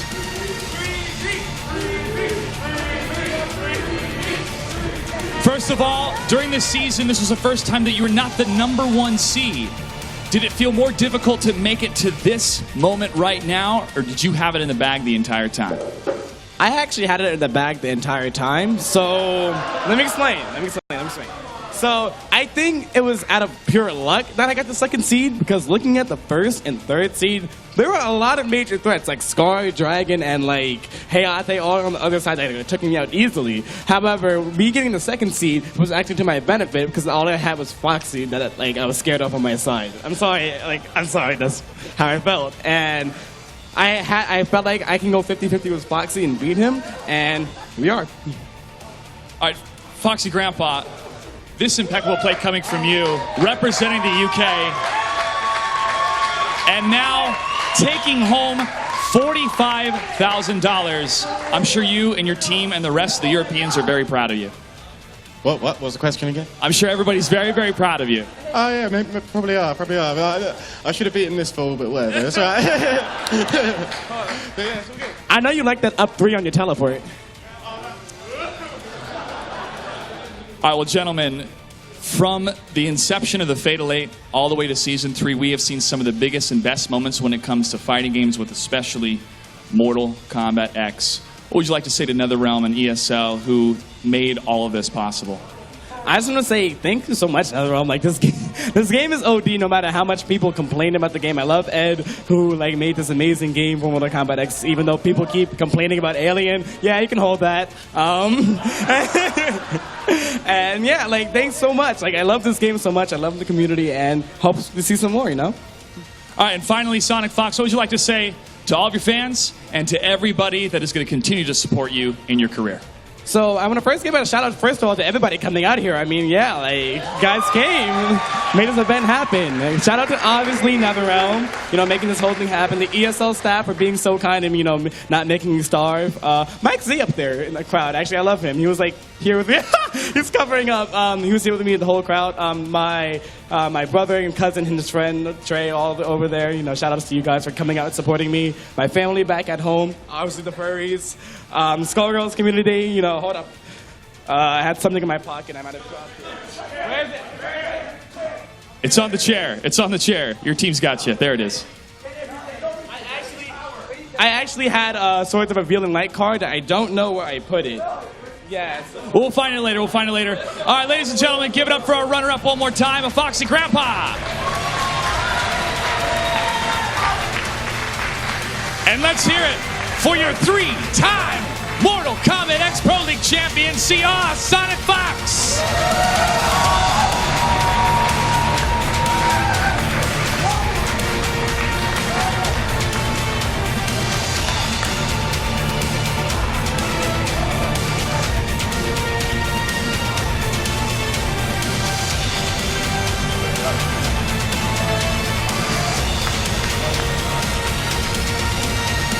Looks like he found the card. Looks like he found the card. All right, congratulations again to Sonic Fox, a Foxy Grandpa, and to the rest of our players. What a fantastic season to see 10 different countries represented, the best of the best when it comes to Mortal Kombat X. And gentlemen, I have to say, we were surprised by some of these upsets to see how far some of these players like Yuppie and George Jed were able to make, how far they got today and the amount of money they were able to secure. But going down the line, Brian, a super impressive Foxy Grandpa today too. Yeah, he's undoubtedly, undisputed, one of the greatest players in the entire world. Nobody will ever argue with that. I love watching him compete. And when you talked about George Edward, that is something I wanted to bring up. Honestly, I don't know how you guys felt, but I thought LATAM was going to be free. Seriously, not the case at all. Definitely not the case. Yeah, so which makes me very excited to, like you said, talking about adding other regions. I would love to see that happen because there's so many strong players all over the world. I think for me, it's like the rise of international competition that we haven't seen much of. Like for me, Hayate, just turning up, being sort of like a fairly sort of middle to low seed in North America, turning up here, showing everyone why Ronin is so dangerous, but being such a character loyalist for so long. But for me, Foxy Grandpa, I mean, biased, not biased. The guy hasn't been taken seriously for years because he just lived across the pond and he had to play online, but now he finally has the chance to compete. Thanks to these offline tournaments, the ESL Pro League giving him the means to travel and actually show the world just how good this guy is. I just feel like Season 3 was the biggest and best it could possibly have been. Because we had more money than we ever played for. The competition was by far the highest it's ever been. The netcode got fixed, so the netcode was no longer an issue. Obviously, just the scale of everything was just ramped up to 11. And then we see Foxy Grandpa, Sonic Fox Grandfinals. It doesn't get more perfect than that in terms of just the best players playing against each other. They are the top two right now. There is no denying that. And I'm really excited going into what happens from here. And looking back at the start of Fatal 8 over a year ago, then through Season 1 and Season 2, then Season 3, we nicknamed it the Sonic Fox College Tuition Fund with the amount of money that he's won. It still is. It still is. But you look at how close and closer and closer each of these competitors got to defeating Sonic Fox, or a couple times in the other offline events like Combo Breaker they were taken down. I feel with more time and more practice and more experimentation with the different variations and characters, we're seeing a lot more play coming from a variety of different players. Ryan and Jake, for the UK scene, I want to give a huge shout out to everybody that has been staying up super late to watch the event. Anything you'd like to say to your fans over across the pond? I think the two of us massively would just like to say thank you to everyone that has supported us to do what we do. Obviously, going down the commentary road has been a dream come true, working with the game that is just so special to us. But for us, the UK team, you know, back in the UK that sort of slugged out these 8 weeks for our online show. These guys were new to it, and they showed us why they definitely deserve to get Season 3 back in the UK. It's going to be hard adjusting the patterns back to going straight back to work, I think, after LA, but we'll manage somehow. Some sleepless nights, maybe that'll be the way to fix it. But again, you know, same, just to reflect on Ketchup just said, huge shout out to the UK team for doing what they do, for helping us get here. Thanks to you guys for having us. Thanks for including EU in such a big way, because EU's always had players. Like, we've always been there, we've always been playing, and just this global presence it's done great things for the global NRS community, and that's all I've got to say about that. I'd like to say a huge thank you to Spike Laurie, along with the ESL Brazil and ESL Latin American teams who helped us coordinate with those regions, and also with ETC McFly for helping us bring out George Edward, who qualified in that offline event, again, to the Hadoop. Rick, in charge of Combo Breaker, doing a fantastic job every single year, and I'm so glad we're able to form those partnerships to really tell the best stories possible when it comes to these players. Mr. Compton, North America came here to represent. We're still the reigning champions, but I got to say, I'm super impressed with everybody's play today. Yeah, honestly, everybody performed the way I thought they would. I definitely had Scar and Fox and Dragon in the top 4, and that is what we saw tonight. It was just so many amazing matches beyond Toxin. I mean, he didn't make it as far as he wanted to, but he's come so far in such a short amount of time. I definitely expect him to see him at a very high level in whatever we do next. There is one person I did want to give a shout out to, is DJT, man. If that trash talk video in the opening was amazing. He's got blueberries, didn't explain why, but they were there. I didn't get that either, but he's in probably a parking lot. Just did it on the fly, using his mobile phone. I didn't even know they were doing those until yesterday, when I'm like, you know what? I agree with that. It was a surprise for everybody, but a huge shout out to him and everybody that made Season 3 such a success. Congratulations once again to our 3-time champion, Critical Reaction Sonic Fox, taking home $75,000. I also want to give a huge shout out to Test Your Might, an amazing community, amazing forums, all the theory crafting they were doing for the Injustice 2 reveal trailer. You guys are fantastic, and because of you, we're able to tell these stories about the players. I also like to thank our correspondents, Jennifer Karras, Brad Payne, and Tyler Lansdowne. Also Dustin Kane, Evan Hashimoto, Ryan Neal, Jake Neal, Brian Compton, and the entire ESL crew. A huge thank you to NetherRealm Studios, Warner Brothers Interactive, and PlayStation 4. The Challenger Cup is still live for the rest of the month. Make sure to go to proleague.com/MKX. On behalf of everybody here at ESL, thanks for tuning in. We'll see you next time. Good night and good game.